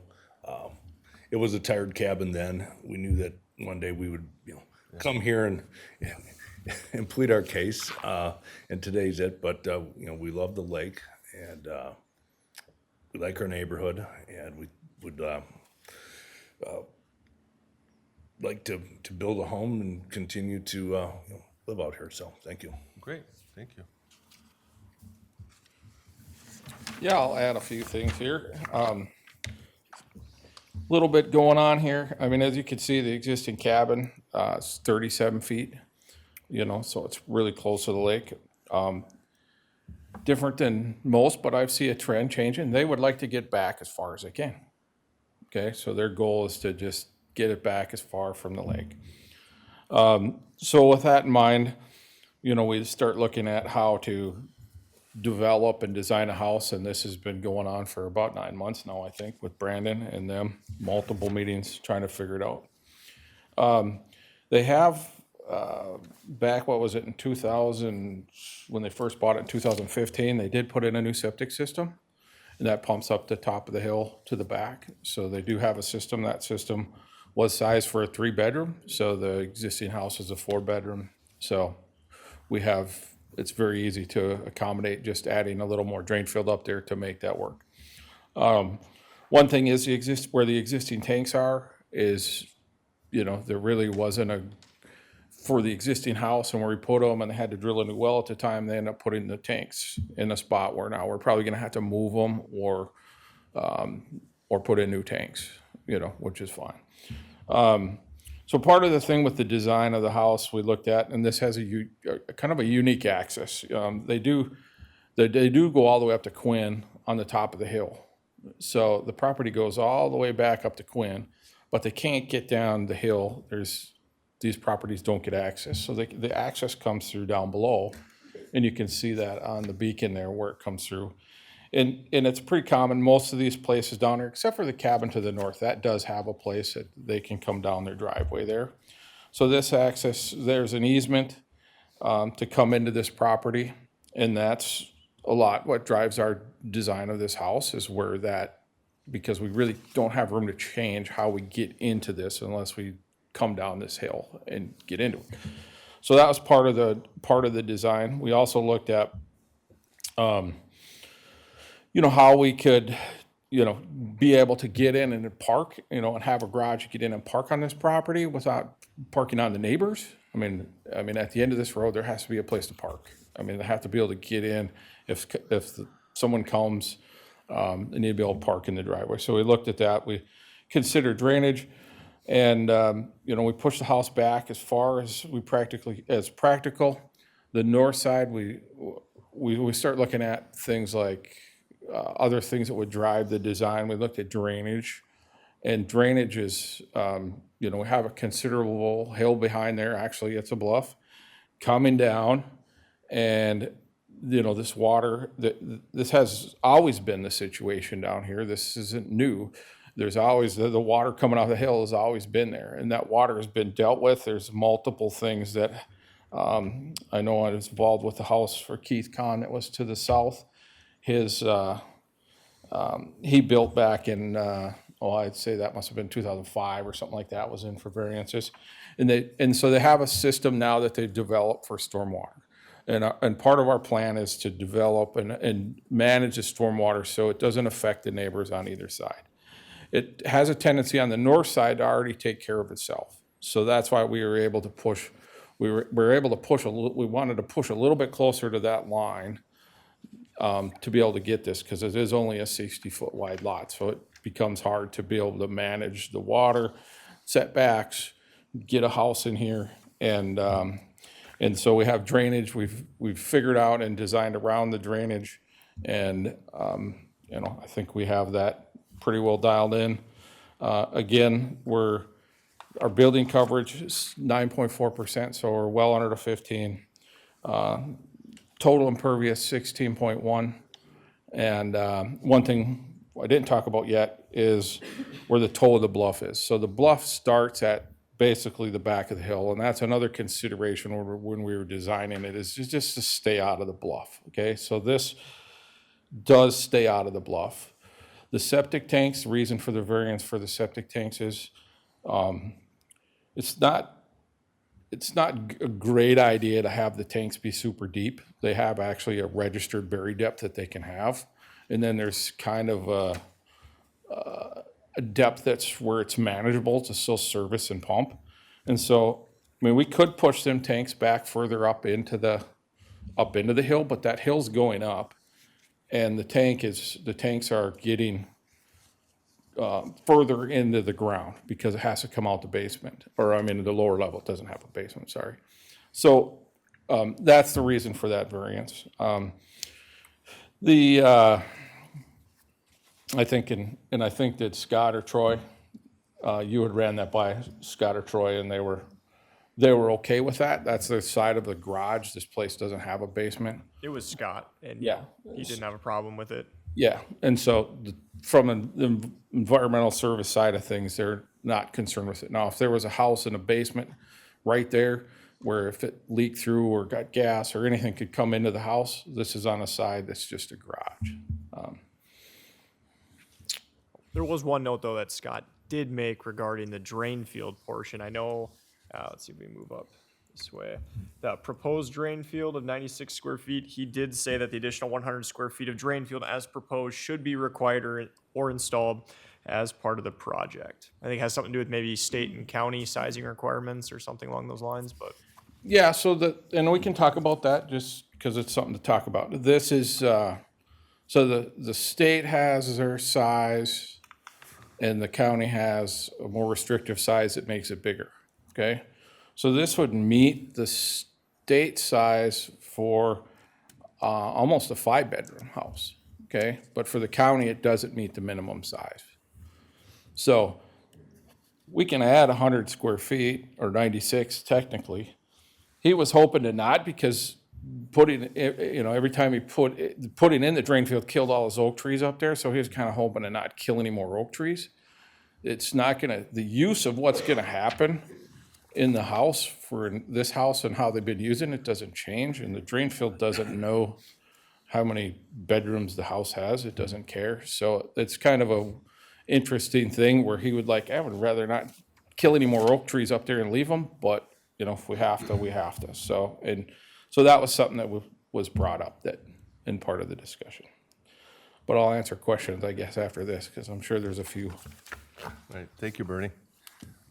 With nothing further to add, I'll open it up to the public. Is there anyone there that has any questions or concerns? Okay, I'll bring it up here and get the conversation started. Could you get us going, Russ? What I don't understand is the septic tank, whereabouts is that gonna be located again? Aaron, does he see what you're looking at when you do that? Yeah, you should be able to see. If you look on your screen, sorry, I see there's, it right I'm there. trying to highlight it the best I can here while still being zoomed in on the screen here. And that's how many feet away from that? That's 6 feet. 6 feet from the garage. The code is 10 feet, so. So it's close, huh? Scott's comment on that was that the 6 feet setback from the tank to the attached garage is acceptable because the structure has no living space below grade in that location. Okay. Yeah, I guess I'm just gonna pass this on. I don't know all the rulings yet, so. Okay, thank you, Russ. Yeah. Bob? Where to begin? So I see your home meets the 15-foot north side setback on a portion. So why didn't you just eliminate one variance and go with the 15-foot setback all the way across? On the backside? On the north side. On the north side of the house? Yeah. Yeah. And so when we looked at designing it, okay, so there's a couple things in play here. Right now, when you look at it, that being the old cabins at 10.7, not saying that's where we get permission to go or whatever, but that kind of is And the cabin to the north is 9.4. So there's kind of a 20-foot strip right there right now that is what deals with the drainage, and that's what we needed for the drainage. So that's what we did. In order to get a garage that you can actually pull in and park in, we would have to get back, we'd have to move back into that. If we looked at pulling it to the south, we start running into, on the south, they have their new well that they drilled. And then the south side is more critical for drainage. And so that's why we ended up pushing it back. We could have asked for a variance on both sides, added a variance on both, for both side yards, and pushed it down. But you can see we're 15.5 feet on the south side, and that's because of the well, drainage, and what we need on that side. That's what we need to have on that side. The side that is easier and better managed for drainage is the north side. So if there's any side that we would go towards, would be that backside. In the backside of that house, there's virtually nothing back there but other than access to a mechanical room, you know. And there's a pretty defined line. Is it a tree line, Aaron? I mean, if you pull the beacon up, I mean, again, it's a little bit hard to see that. Fence right there. Yeah, there's a fence along that side. The So. neighbors have a big shed built right up against the fence now too, so. I just look at it, excuse me, is you're building and printer a 2,500 square foot house. I mean, that's not just a little shack anymore. That especially compared to what you had. 2,500 square foot home is a pretty good size home. And if you shrunk that up 4 feet just to make the side setback, that would be one that you wouldn't have to do. The other one is kind of the same thing. Is you have a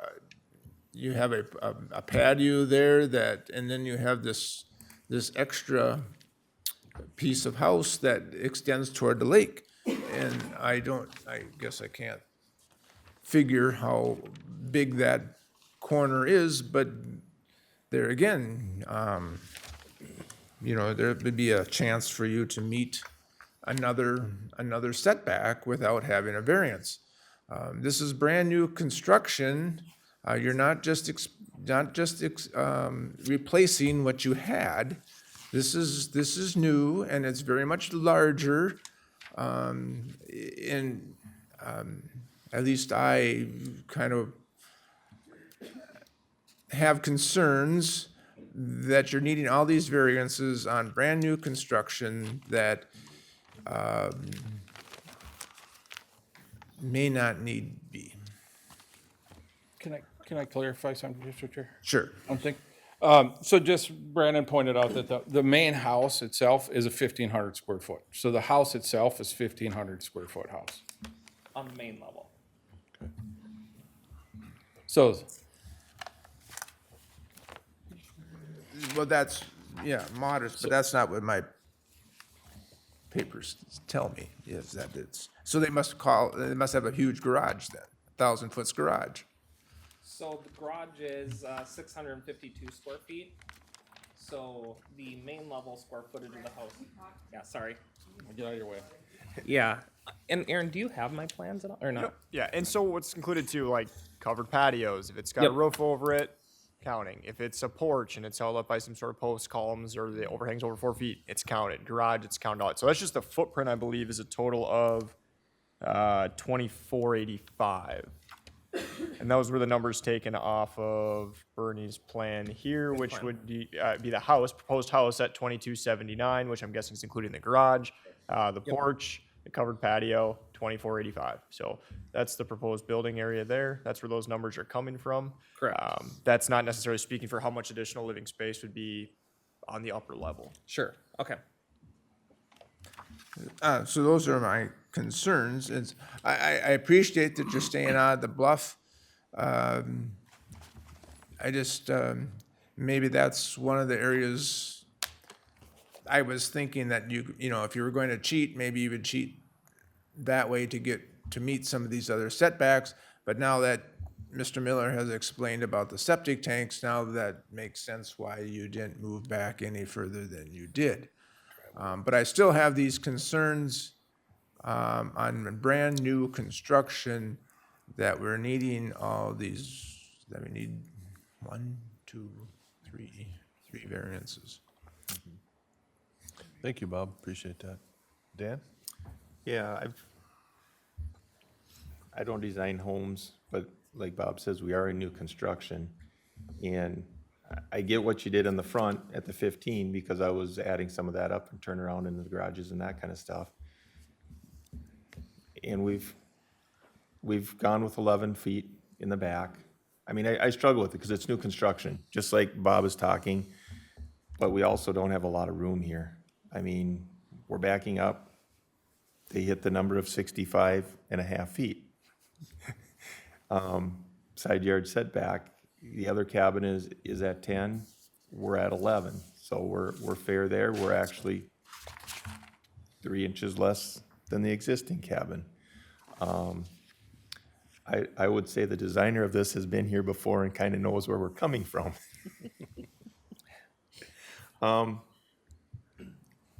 So I'm looking at the home that they're putting in there is filling up everything they can fill up.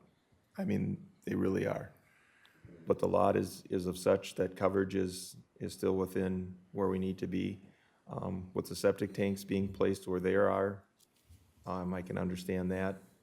6 feet from the house isn't ideal, but it's going up a large embankment. It's not, it's a place that it has to be put. There is concern with the 11 feet, but in the past, I know I personally have voted for variances at 11 feet. 65 feet from the lake, that's kind of been one of our lines, and that's the variances they're asking for, So I guess that's what I'm looking at, and as far as the extra 100 feet, or square feet on the septic up the hill, I think that's necessary. If our people are saying it's necessary, then I guess I would like to see that, Scott reviewing it and doing that. So that's where I guess I stand right now. Thank you, Dan. Dan? I agree with the 100 feet with Dan. I looking at him and going, geez, you could pull it down south a little bit, but then you got the well there, because that would pull you away from the lake. We haven't even considered the proposed patio too. What's that, about a 10-foot wide patio? Towards the lake? Yeah. 'Cause I know we just had a feller the other day that we had to make that 12. patio down, 12-foot patio. 12 feet, yeah. And there's not a setback For patios? from the patio. If it's not covered, yep. The reason that one guy was in for a patio is because the impervious surface was over. Oh, They did that's the why we after the did fact, they built a patio. Yep, so it's a different story. They're under impervious. I mean, obviously, you could say the impervious is all congregated or centralized more or less towards the lake shore in this case, even though they're under their percentage compared to the lot as a You whole. rely but- on your memory. Okay. There's not a lot of room there. That's not a huge house. I mean, it's a good size house, but I'm struggling with it though, because everything is, like you say, we've had a designer here that knows what we asked for, and you did everything about like what we'd asked. I'm struggling. I want to see what you guys all think. Brandon, just out of curiosity, how much square footage would you actually lose if you were to pull it down to 15 from the north side? I don't know how long that stretches, but it's 4 foot. I mean, I did a quick scaling. Looks like you're still meeting all of our single-family dwelling requirements. It's still 24 by 24, at least box inside the principal structure walls, still over 800 square feet. If you're not, just this area, I guess I'm referring to up here. With 120 square feet. 124 square feet is all that's the only part that's over on the main house is 124 square feet, put it that way. So if we cut that back, we'd lose 124 square feet on it. I will just add the one thing is that if we didn't, this lot is what is created. They didn't have anything to do with it. It's a 60-foot wide lot. If it was a 70-foot wide lot, we probably wouldn't be here. We would be able to go back to 75. We'd be able to make it 15 on either side, so. Thank you, Bernie. I do got one other question after you just said that.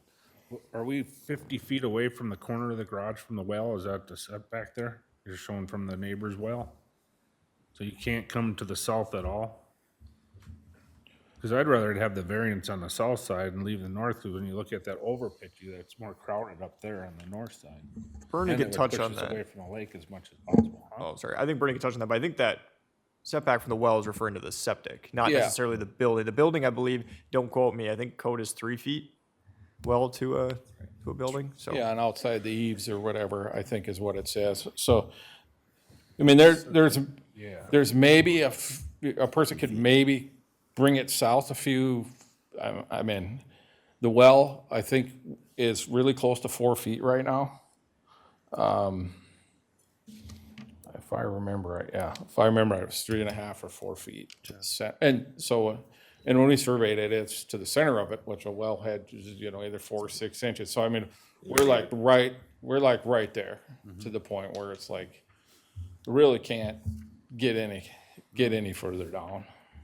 But you see what I'm saying, the further you south you go, the further away the lake you are, and it's not as congested up on top on the north side. It's more congested, the north side, your neighbor's tighter there, but I know it's a lot of just a foot here and there, and I don't know if it's worth all that extra. Thank you, Dan. I have a few thoughts here. I read your application response form, and I agree with everything that you guys had written. I thought it was really well said. I appreciate your planning and the managing the stormwater. That's a huge thing for me. So, and I agree with the township's reasoning and not wanting to build in the bluff. So I think the septic system there, I vary just a little bit differently from the county on the septic. I think I'm comfortable with the state, and I like the idea, if these are old, mature oaks, that if we could preserve them, I'm for that. But that said, it's not a deal breaker. If those on the boards feel strongly about it, I could go either way on that. But, as Dan alluded, we have allowed for 11-foot setbacks. It's not a deal breaker, but if we could move that back to 15, that would be a plus. As far as 65 feet goes, I'm comfortable with that. This tends to be our maximum amount. There's enough improvement on this lot. Overall, if I can go along with the variance, as presented, so those are my thoughts. With that said, do I hear a motion? I'll make a motion to approve the request to remove the existing home and construct a new 2,485 square foot home, 11 feet from the north side yard, 65.1 feet from the ordinary high water mark of the lake. The septic tank would be 6 feet from the home. Also would like to add that the sewer drainage field meet county standards, whatever that is. And site plan noted as Exhibit A, and the building plan noted as Exhibit B. All right, do I hear a second? I'll second it. Second it? Any discussion? Would a stormwater management plan be included with that? Being that we're gonna do a lot of disruption on that whole, with the removal of the cabin and building the new home, you're gonna have that whole area down there tore up pretty bad. I would add that to my motion, stormwater management plan. So move for me. Noted, thank you. Thank you, Bob. Any further discussion? I do. If that well wasn't where it was, you could slide that down a little bit. How deep is that well? How old is it? I mean, you're tearing it. Yeah, they drilled it when they did the sewer in 2016, was Okay. it? Yep. So, and if you look at what's going on, everybody around here has got different things. Like that's like the only spot they could put their well. I mean, there isn't much room because there's people on every side and people with sewers and tanks, and it's tough. So, I mean, it's kind of where it had to be honest. Because, the project you got going on here is big. If you had to repunch a well, I mean, you don't want to do it, but it could be done.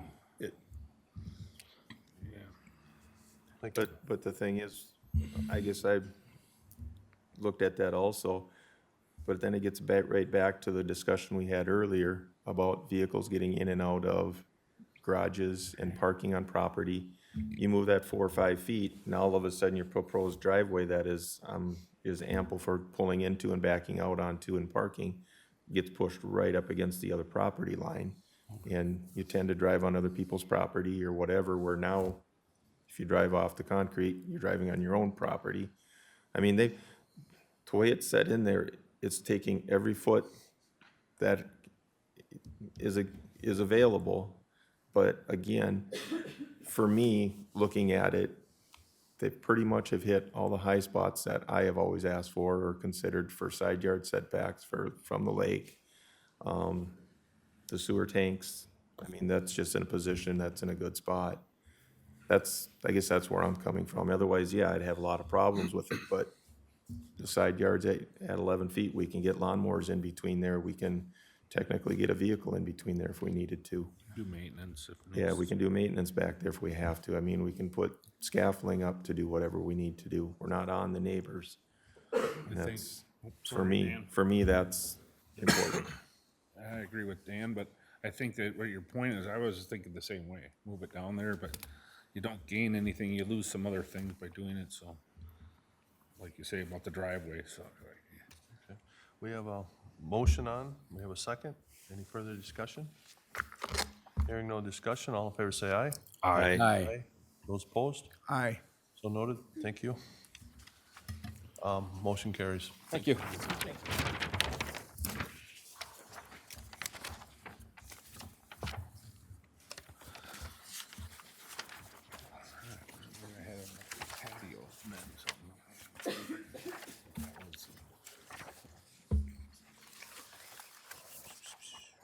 All right, next item on the agenda, Mike Nelson.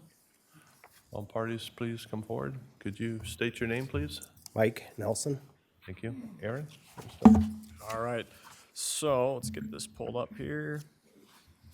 This is a 0.28 acre property in French Lake Township, zoned urban rural transition and located on Lake Francis, which is classified as general development. Existing building coverage is 9.6% and proposed building coverage is 13.9%. Existing impervious surface coverage is 22.2% and proposed impervious surface coverage is 24.98%. The request is to construct a 24-foot by 30-foot, which is 720 square feet, detached garage. That'd be 57.7 feet from the center line of the road, and add a 230 square foot deck to the existing home. That is 38.3 feet from the ordinary high water line of the lake and 8 feet from the east side yard. A variance is required for the detached garage, as it would be 57.7 feet from the center line of the road as traveled, whereas 65 feet is required.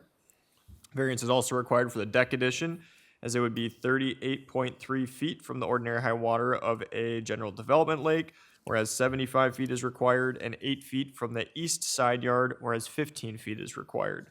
The township approves the request to build a garage within the 56-foot setback distance.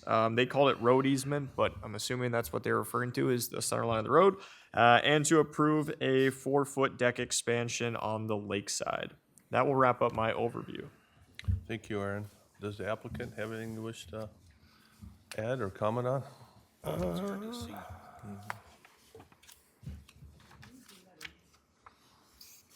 No, I think, yeah, thank you. Yeah, the 4 foot on there. And no, I think that covers everything, other than there is currently, excuse me, on the existing deck to be removed. And they didn't plat this when they surveyed. There is a walkway in there now, which will be removed. And then where it says proposed patio, that was buried it'd be more to the left of that new 4 foot deck. There's a 8x10 patio that was under the snow that the surveyor didn't see. So that, we're removing that too, that impervious cover.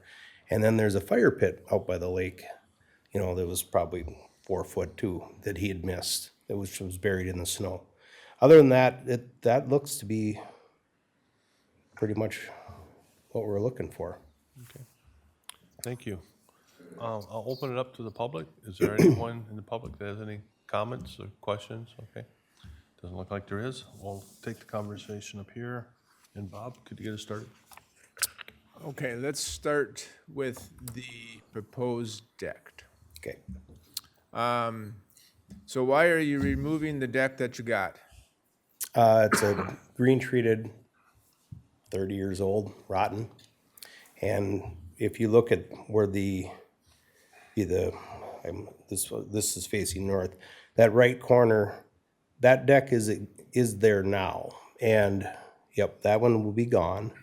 And we move that door over to where that little that walkway comes up there on on the other corner, Aaron, if that's you, squirrel one around there. Yeah, we moved that entry door that was there so we could get a full kitchen because it was cut in half. The door was right in the middle. On the lake side, where the 4-foot is going, there was a window and we put a patio door in there. So they got a patio door, a regular man door, and then another patio door. So that deck, so you can get out of the building. The steps that they show is inaccurate on here because it's only 14 inches off the ground. So we need one step to get down. So that actually holds back on our impervious cover. Chris from Backyards didn't change that on their sketch here. They kind of drew in that landscaping stuff. Maybe there is a different copy of it. I don't have it right here. I do. So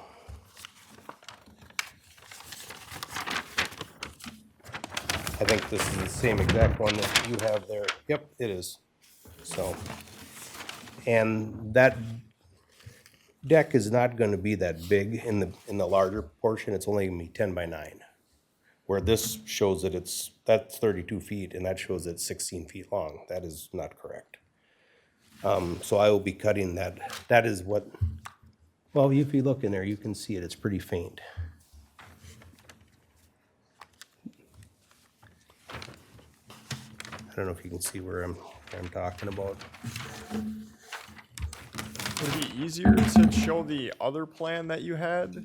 Pardon I me? don't know which one it's. This is, property I have owner the is same going one with here now. as I've got that. a different one that was the. It's first just not one. as highlighted. You can't really see it in here. It's pretty. All right, give me 1 I'm second. gonna turn it on over above. Maybe I can show it here.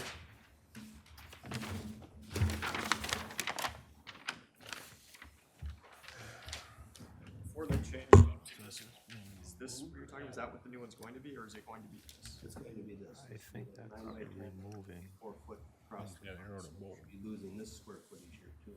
Gotcha. Yeah, and then that arrow. But it would still be impervious surface because it's Yes, patio. absolutely.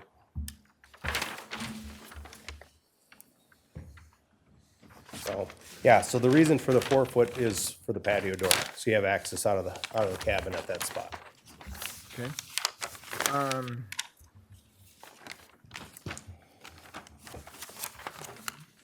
Now okay, so the 12 feet, is that from the east line? So that's because of the original house, right? That's Oh, the deck portion? the corner, right? Is that correct? Yeah, Is it's that 8 feet to that existing house corner. The Right, proposed so deck that based on won't its change angle. regardless of the deck. No, that, the cabin is staying right there, yep. Okay. Let's see. Okay, let's move up to the garage.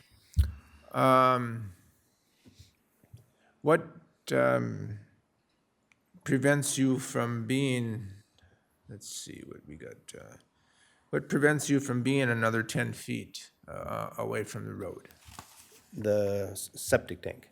The septic tank. Yep, we are 10 feet from that on the back wall, on that north wall. Yep, that's where the septic's at. Okay. Yep. And then Aaron and I, when we started on this a while back, he kind of took an average of all the existing garages, which was about 60 feet. So we made it on the one corner, but we couldn't quite get it on the 57.7 because of the way, to make it all fit in there, so it complies on both sidelines, the 10-foot, and then off of the sewer. That was the best we could do.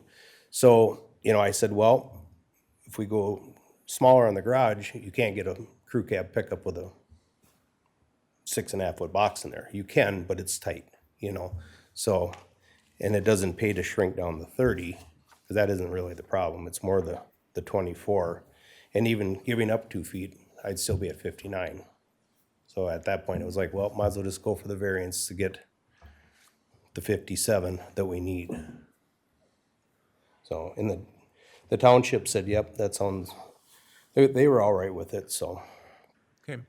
Is your lot fairly flat, or is it? Yeah, it is pretty flat down in that area. Okay. The bluff starts more back to this, up there where you can see 54th. That's about where the bluff starts going up, Okay, so. all right.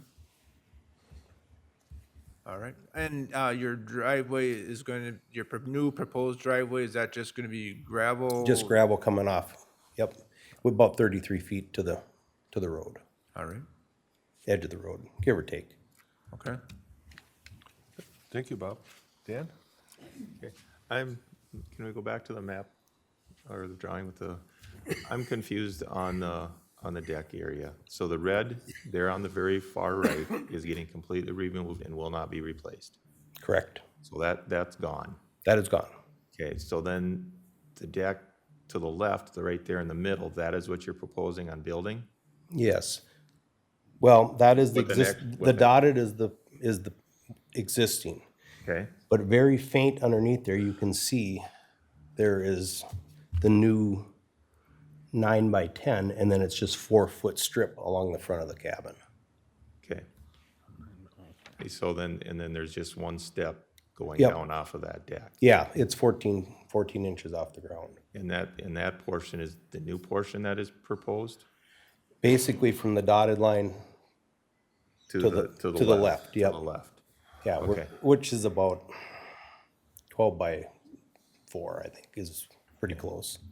So I guess the way I'm looking at it, there is an addition to a deck onto it, but we are removing a portion of a deck right on a property line, opening up that space and getting that, removed. And the portion they're adding onto it in the front isn't going out any further than what is already existing being replaced. And as far as the garage, by removing the driveway and getting that out of there for impervious coverage is beneficial. And being off the road, we shouldn't have a parking problem. I mean, if we've got 50 feet, we should be able to get a couple vehicles in there for friends and family, which is beneficial, and we're not asking for a variance on the sewer. So I guess there's some positives there. Great, thank you, Dan. Dan? I'll go back to the deck too.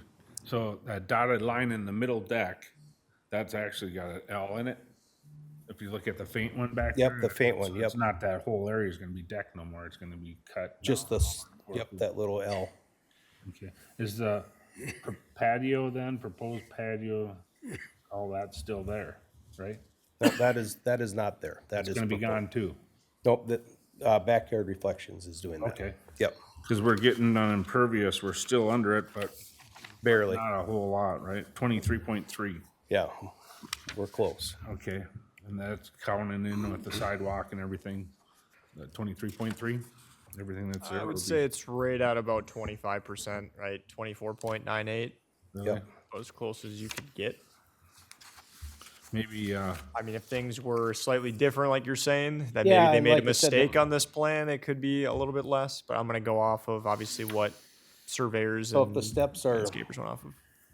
20 feet and you got 3 risers at 10 inches, yeah, that there's only gonna be 1 instead of 4 that they have drawn on there, so. but you'll still have the patio all there already. Yep, this patio, yep, and that was all allowed for, so.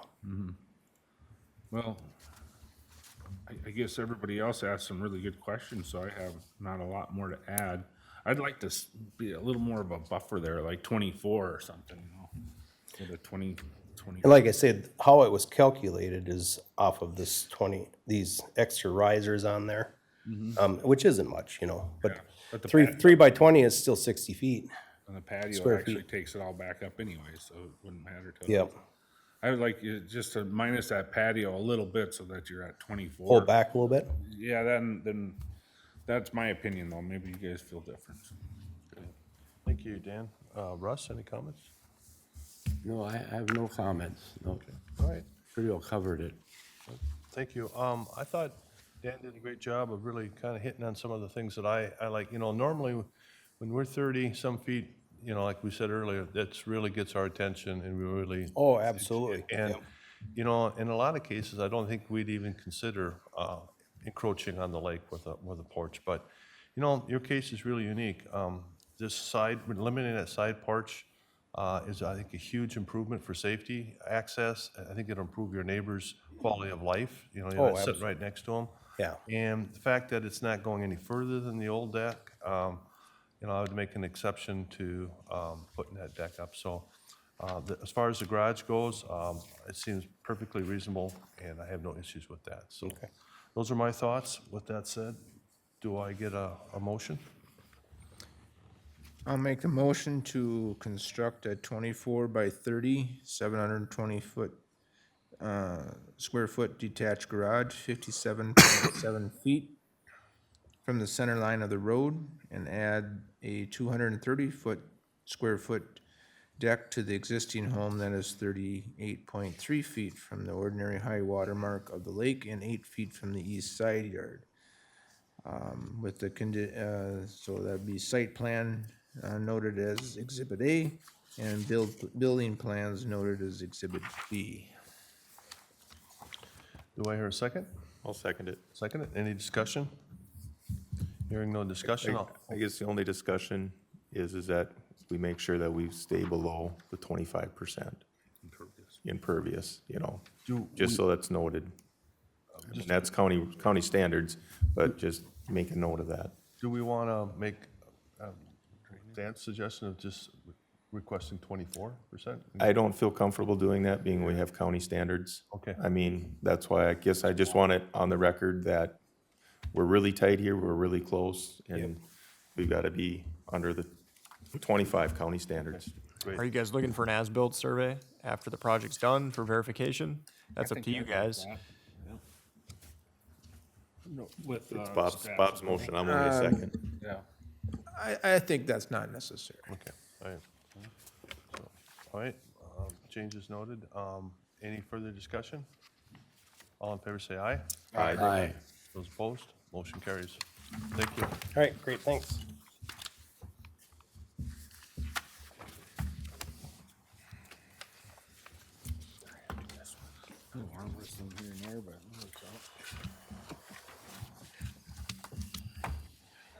All right, Mike Nelson and all parties.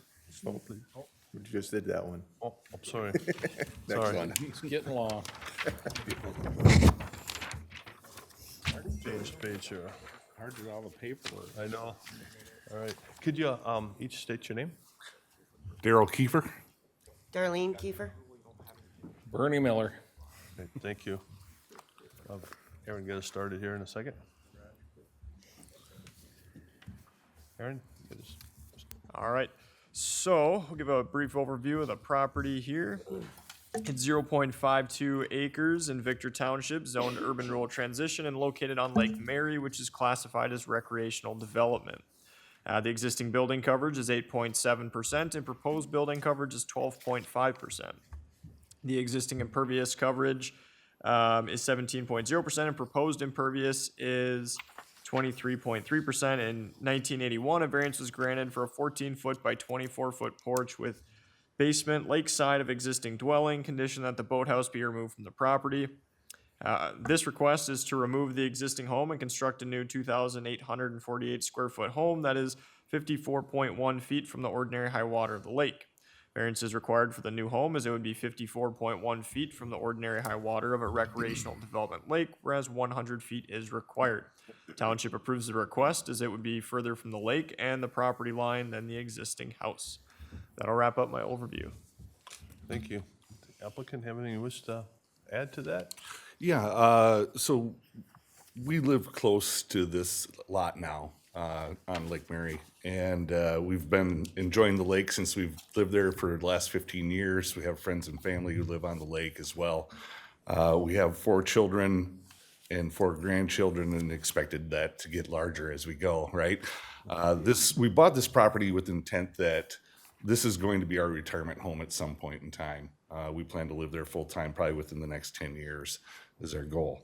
And with our grandchildren and children and everyone wanting to enjoy the lake, this is really the reason why we moved here, or looking to move here and do this.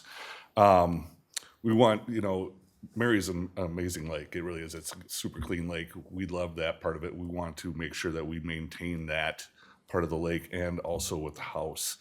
We bought it last year, and as such, we had to put in a new mound system because it was a drain field at the time, and it didn't meet code. So we did that right away as soon as we bought the house, knowing that winter was coming and stuff, so we wanted to get that done. If you look at the house that's existing now, it has been added on to twice from the original cabin. The original cabin, I believe, is built in 42. With a crawl space underneath the foundation, and crawl space, a dirt crawl space. That foundation is starting to crumble and fall in. The house sits about 6 to 8 inches lower in the center than out at the edges. So the roof lines do not match up at all. The house looks odd from the street side as well, and also from the lake side.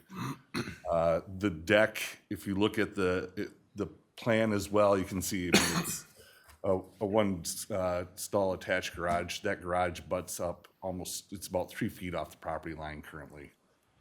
The deck that is there, the steps go right down to the water level. I mean, it comes out right down on the rocks, right on the shoreline. That's gonna all go away. And then we're gonna move back farther, like we said. The septic system, we put it in, we didn't want to move much dirt if we didn't have to, so when they put it in, they removed the tanks that were there and just put new tanks in its place. So that's why the position is where it is, right? So that being said, I'll let Bernie knows the details a little bit more than I do, and can explain it better. Sure.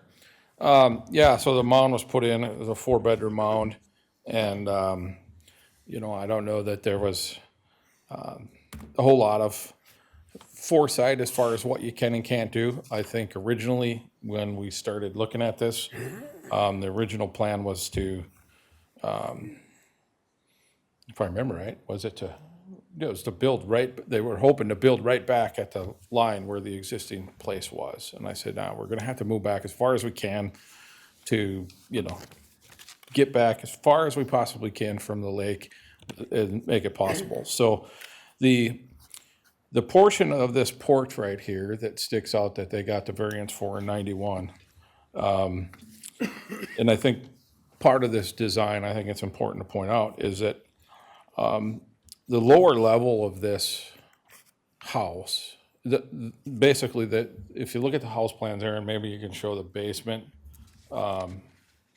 basement side there, or the elevation for the basement, you can see where there's a door for the basement underneath there.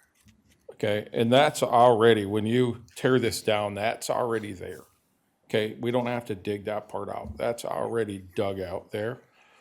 So they're just having that as storage. It's not necessarily livable space. It's just for storage, for lake storage under that side. And so we started looking at in the design of how do we adjust that to make that work, move that back in, do you fill all that back in, and how do you design something, work with their house designer on it. And, as we move back, we start running, so we look at, all right, well, can we move back further, right? So then it becomes more of an issue with what we have to do on the lakeside as far as digging that out. And then we also end up putting with the drainage between the tanks and the mound, we end up having an issue there. First off, if we go any further back, we're gonna have to move the tanks that were just put there, or get a variance to go closer to them with that. And to put a sidewalk around through there, and go over the tanks, that would not be preferred. So potentially would have to move them to move back further. And you start to look at it, and it's like, well, you look at where everybody else is, and I understand, but they're, you know, the 25 feet for the house on the south, 40 feet to the house on the north, you know, they are behind that line. You know, look at where the old house is and what was approved for a variance before. You know, they do have they'd applied to replace a deck. Had a permit to replace that deck that's there right now, that's literally walks down right to the lake. They have a permit for that, but aren't planning to do that now. They decided to rebuild. So, you know, the improvement is pretty significant as far as what's in that first 50 feet from the lake that will be coming out. So, and I think that's, for the most part, the gist of it. And I can answer questions more they can add. Thank you, Bernie. I know I got to ask the question, but any comments from the public? That's the advantage of being last. It would be scary if someone did, no. So with that, I'll take it up to the board here. And Dan, can you get us started? Yeah. I looked at this one and tweaked it different ways, and it's new construction again. And like the last one we had, we hit that magic number of 65. We're not here. I look at the pictures. I was on Beacon looking at it, and I understand where the tanks are. I know those can be lifted out and moved, which isn't ideal. You did add a little bit to it as far as the storage underneath is in the existing house, but if you move it back, is there still area of basement underneath the existing house that you'd be using? I mean, there still must be, because you're sitting on top of it, there's still got to be area you got to fill in. Yeah, when we move the house back, there is existing basement there now, right? So about half the house, the existing house is basement, the other half is crawl space. So, Okay. so that's part, the herd is already dug out. We do plan to go green grass or grass down below there. So when we tear that basement out, that'll just get filled back in with. And one of the things I was also looking at is I always try hard not to look at today, but the future. You know, what's going to happen down the road? And you're looking at, 54 feet. I look at the existing house beside you. She ain't very big. That's the next one coming in and asking, okay, they're at 54. I want to be at 54. The one on the other side is a little bit larger, but it's definitely smaller than your house that you're proposing. Now all of a sudden, I don't want to say we set a precedence on this board, but we kind of have at 65. And once we set it right here at 55 or 54, we just set the precedence for both the neighbors coming in to being that. And I guess for me, I'd like to try to meet that as, if at all possible, I mean, I've got to have a really strong hardship and a really strong argument not to at least be in that area, because I know the next door neighbors are coming in next and gonna come at the same number. Yeah, add something, Dan. Yeah. So just so you know that this structure, if they didn't increase livable space, they could, you don't need a variance, they could rebuild it right where it is, Yep. right? So they could get a permit and rebuild it right where it is. So, what that's worth, that's 1,985 square feet. We're taking and pulling a lot of stuff back.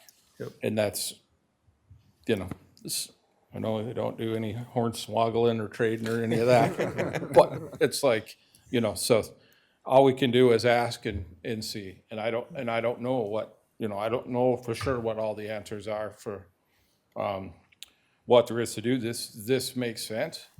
The house design makes sense with the property. Is there some things you could do? In worst case scenario, they could get a permit to rebuild the house right where it is. So I guess for me, I'd rather give you a variance from the tanks, not move the tanks. You take your sidewalk and you run it right straight along the edge of the garage to the porch. And we should gain our 10 feet. It puts a tanks right in your front yard, so that means you have to have a nice flower garden on top or something like that. That's gonna get tore up when the tanks have gotta get pumped or whatever. You know, I guess that's just kind of some of my concerns. We're new construction. It does fit here, but there is room to make it fit better. But it's just gonna cost money. Thank you, Dan. Dan? I thought somewhat similar to what Dan just said. I was even thinking if we did, I don't know, these guys, but 10 feet instead of 15 from the lot line would allow you to push it up that 11 feet without too much moving of the tanks. You could maybe even get a little variance there, but that 65 is kind of a number that I'd like to stick with, even though that creates a little bit of a hardship for now. While those houses are there, your view will be cut a little bit. So I wasn't real tight, but you heard a few other guys, well, last week there were some people who mentioned precedences and then that, and we are trying to get away from too close to the lake. It's better for everybody, so. You know, if you look at Lake Mary, right, this lot is fairly long for that neighborhood, right? So the farther you go south, the lots really start to shrink hard. So everybody that's there now, you know, they're gonna be closer than us, other than the two properties or, you know, a couple of properties right next to us. I mean, everybody is pushing the lake hard, and the ability to move back is unlikely for a lot of those houses. Because it does go significantly farther south, right? There's probably 40 more houses south of us there that the lots, they're on top of the lake by 20 feet, right? You know, they're about 20 feet back, so. The whole lot itself is probably 50 feet. Yeah, maybe 50 feet. So, I mean, we're trying to get back as far as we can, you know, and we're not opposed to moving back. It's just, we're trying to fit everything in where we can with the house plan. We've made it less deep, the house, and more wide so it could get off the lot lines and stuff and try to fit us in there nice. And try to get back off the lake. We're not opposed to being farther back off the lake. It's just with the septic and the mound system and all that stuff there, you know, if money was abundant, it wouldn't be a big deal to move the tanks, but unfortunately. That's what I'm thinking. If we moved you 5 feet, 10 feet off that lot line, it wouldn't cause you unnecessary money. And I know we're talking right now, but if you've seen a picture of the house to the north of us, it's desirable for us not to be closer to the house. I gotta be quite honest, and it is an issue. Fire hazard? Yeah, It's a health hazard. yeah, it's really really bad. is. So we're trying to give them space. Yeah. But that's my. Thank you, Dan. Russ? The only concern I have is the setback, you know, the high water. And the way it looks, it's almost impossible, you know. You'd have to almost move them tanks, and I know you guys don't want to do it, so. That's about all I got to say. Thank you, Russ. Bob? You know, everybody's concerned about those tanks move in a day.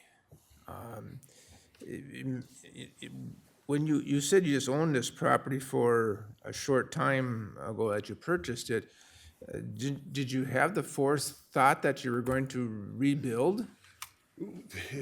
We thought that we were going to remodel when we bought it. That was the original intent. Once we started getting into it and had contractors come in, it became apparent that the better option was to build new, right? I mean, the cost was not that much different unless we were going to put a 2-bedroom and stay at the 2-bedroom, but you know, foundation was bad. The walls are 2x4 walls. The windows are all old, storm windows, wooden, that type of stuff. So yes, looking back now, would I have kept those tanks straight and try to move them a little bit more? But we pushed that mound system absolutely to the limits of the property lines, right? So when we had them put in, that's that part of it. So we went as far towards the road and as far off the. About disturbing the property to the ground, he just put them where the tanks where they were originally and just didn't disturb more fresh dirt. Because my point is, if you could move those tanks, I guess you'd say north, east, and get them alongside your driveway. You're gonna be digging up to your tanks anyway because you need to hook up your new house. So the tanks, moving the tanks is really not an issue at all. That's something that, it's just an extra day with an excavator and you're there. You know, the setback for the lake is actually 100 feet.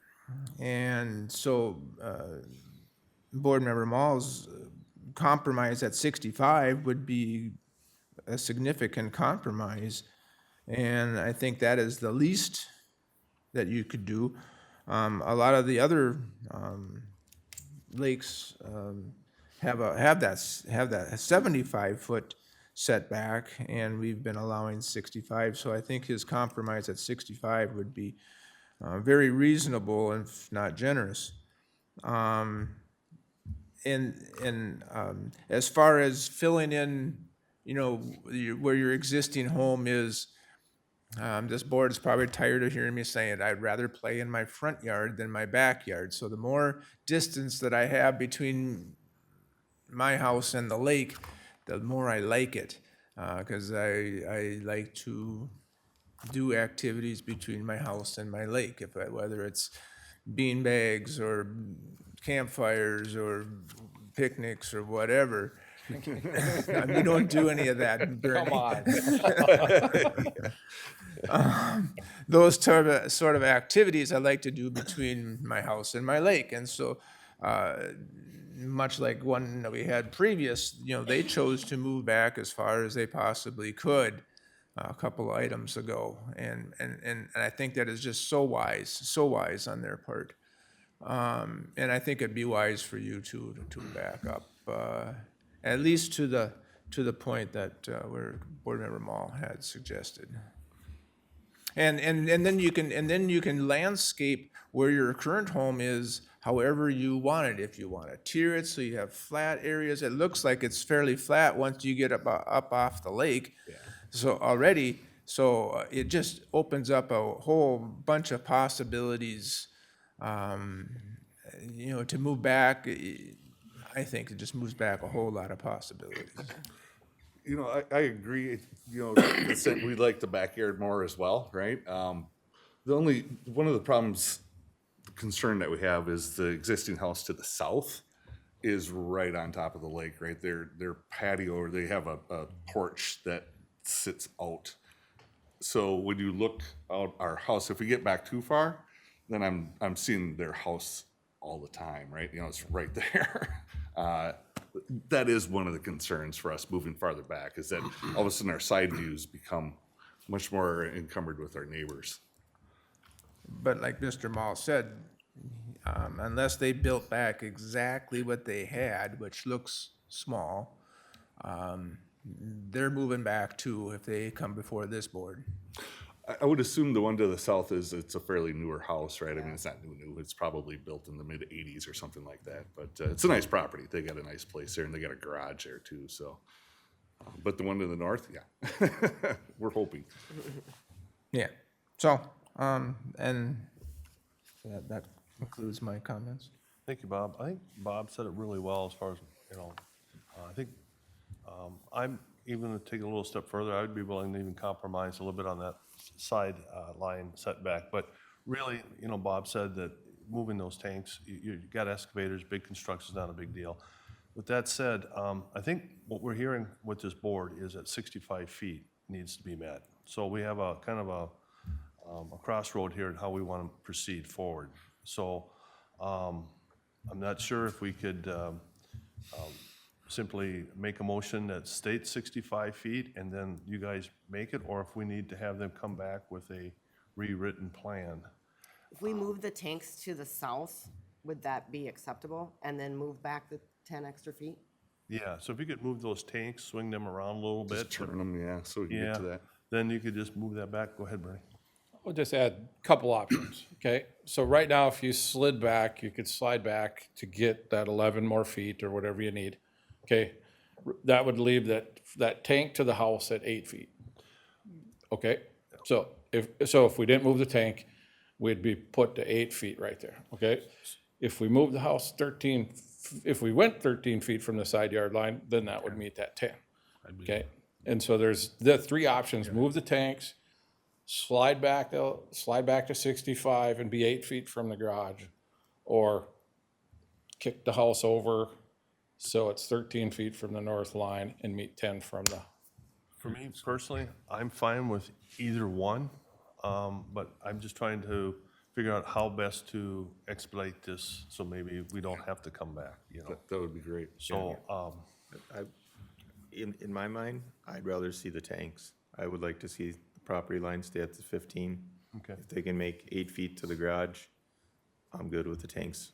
I mean, we just did one for 6 feet to the garage. So we're, So you're okay No, with the I'm 8-foot okay. variance to the tank? to the tank. when we talk about close to the house, part of that is the garage, right? And there is no, that's just a slab. So when we talk 8 feet, we're talking 8 feet to a slab. So it kind of minimizes gases like we had said. And so I don't see 8 feet being an issue. and the thing with the going back 11 feet to get to 65, it still puts 12 feet from their porch straight out to the tank. Right, so they could meet that setback, but they'd have 8 from the garage side. So, which if there's any spot you would want to be too close, it'd be the garage. Yeah. And they may, to have that flexibility, you know, like if you approved a variance for 65 feet and allowed 8 foot to the tanks, and they may decide to move the tanks. Right? It may end up that they say, all right, we're just gonna move them anyways because of sidewalk or something like that. But that would be, I think, would be a way to move, something to move forward if you would be acceptable with that. It would work with the house plans still. Yeah, great. With that said, do I hear a motion? All right, I'll take a stab at it. I'll make a motion to approve the removal of the existing home and construct a 2,848 square foot home that is 65 feet from the ordinary high water mark of the lake and able to have 8 foot variance from the garage, from the septic tanks. And site plan is noted as Exhibit A and building plans noted as Exhibit B. Do I hear a second? I will second. Second, any discussion?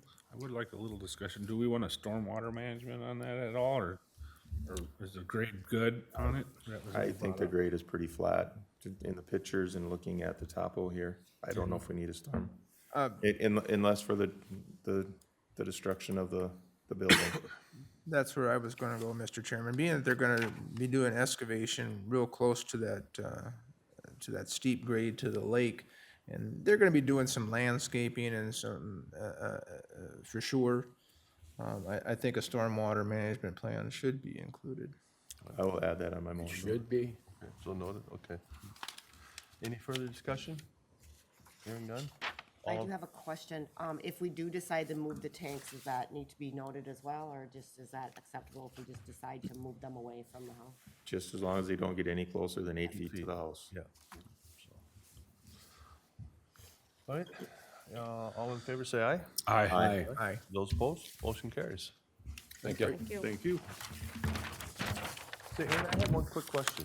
Actually, one, I noticed, sometimes we get these really small, really small lot plots, and I couldn't read even with a magnifying glass.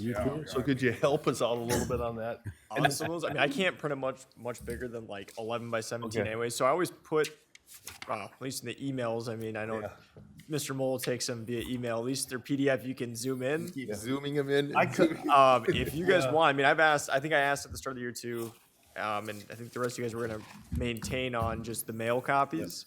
So if you guys ever want a specific one, reach out. I can email that one to you directly. Okay. So at least you have that. Otherwise, I've got no issue sending them all out electronically. I just know that you guys prefer the paper copy otherwise. okay, that's good to know. I can always ask. Otherwise, Oh, go ahead.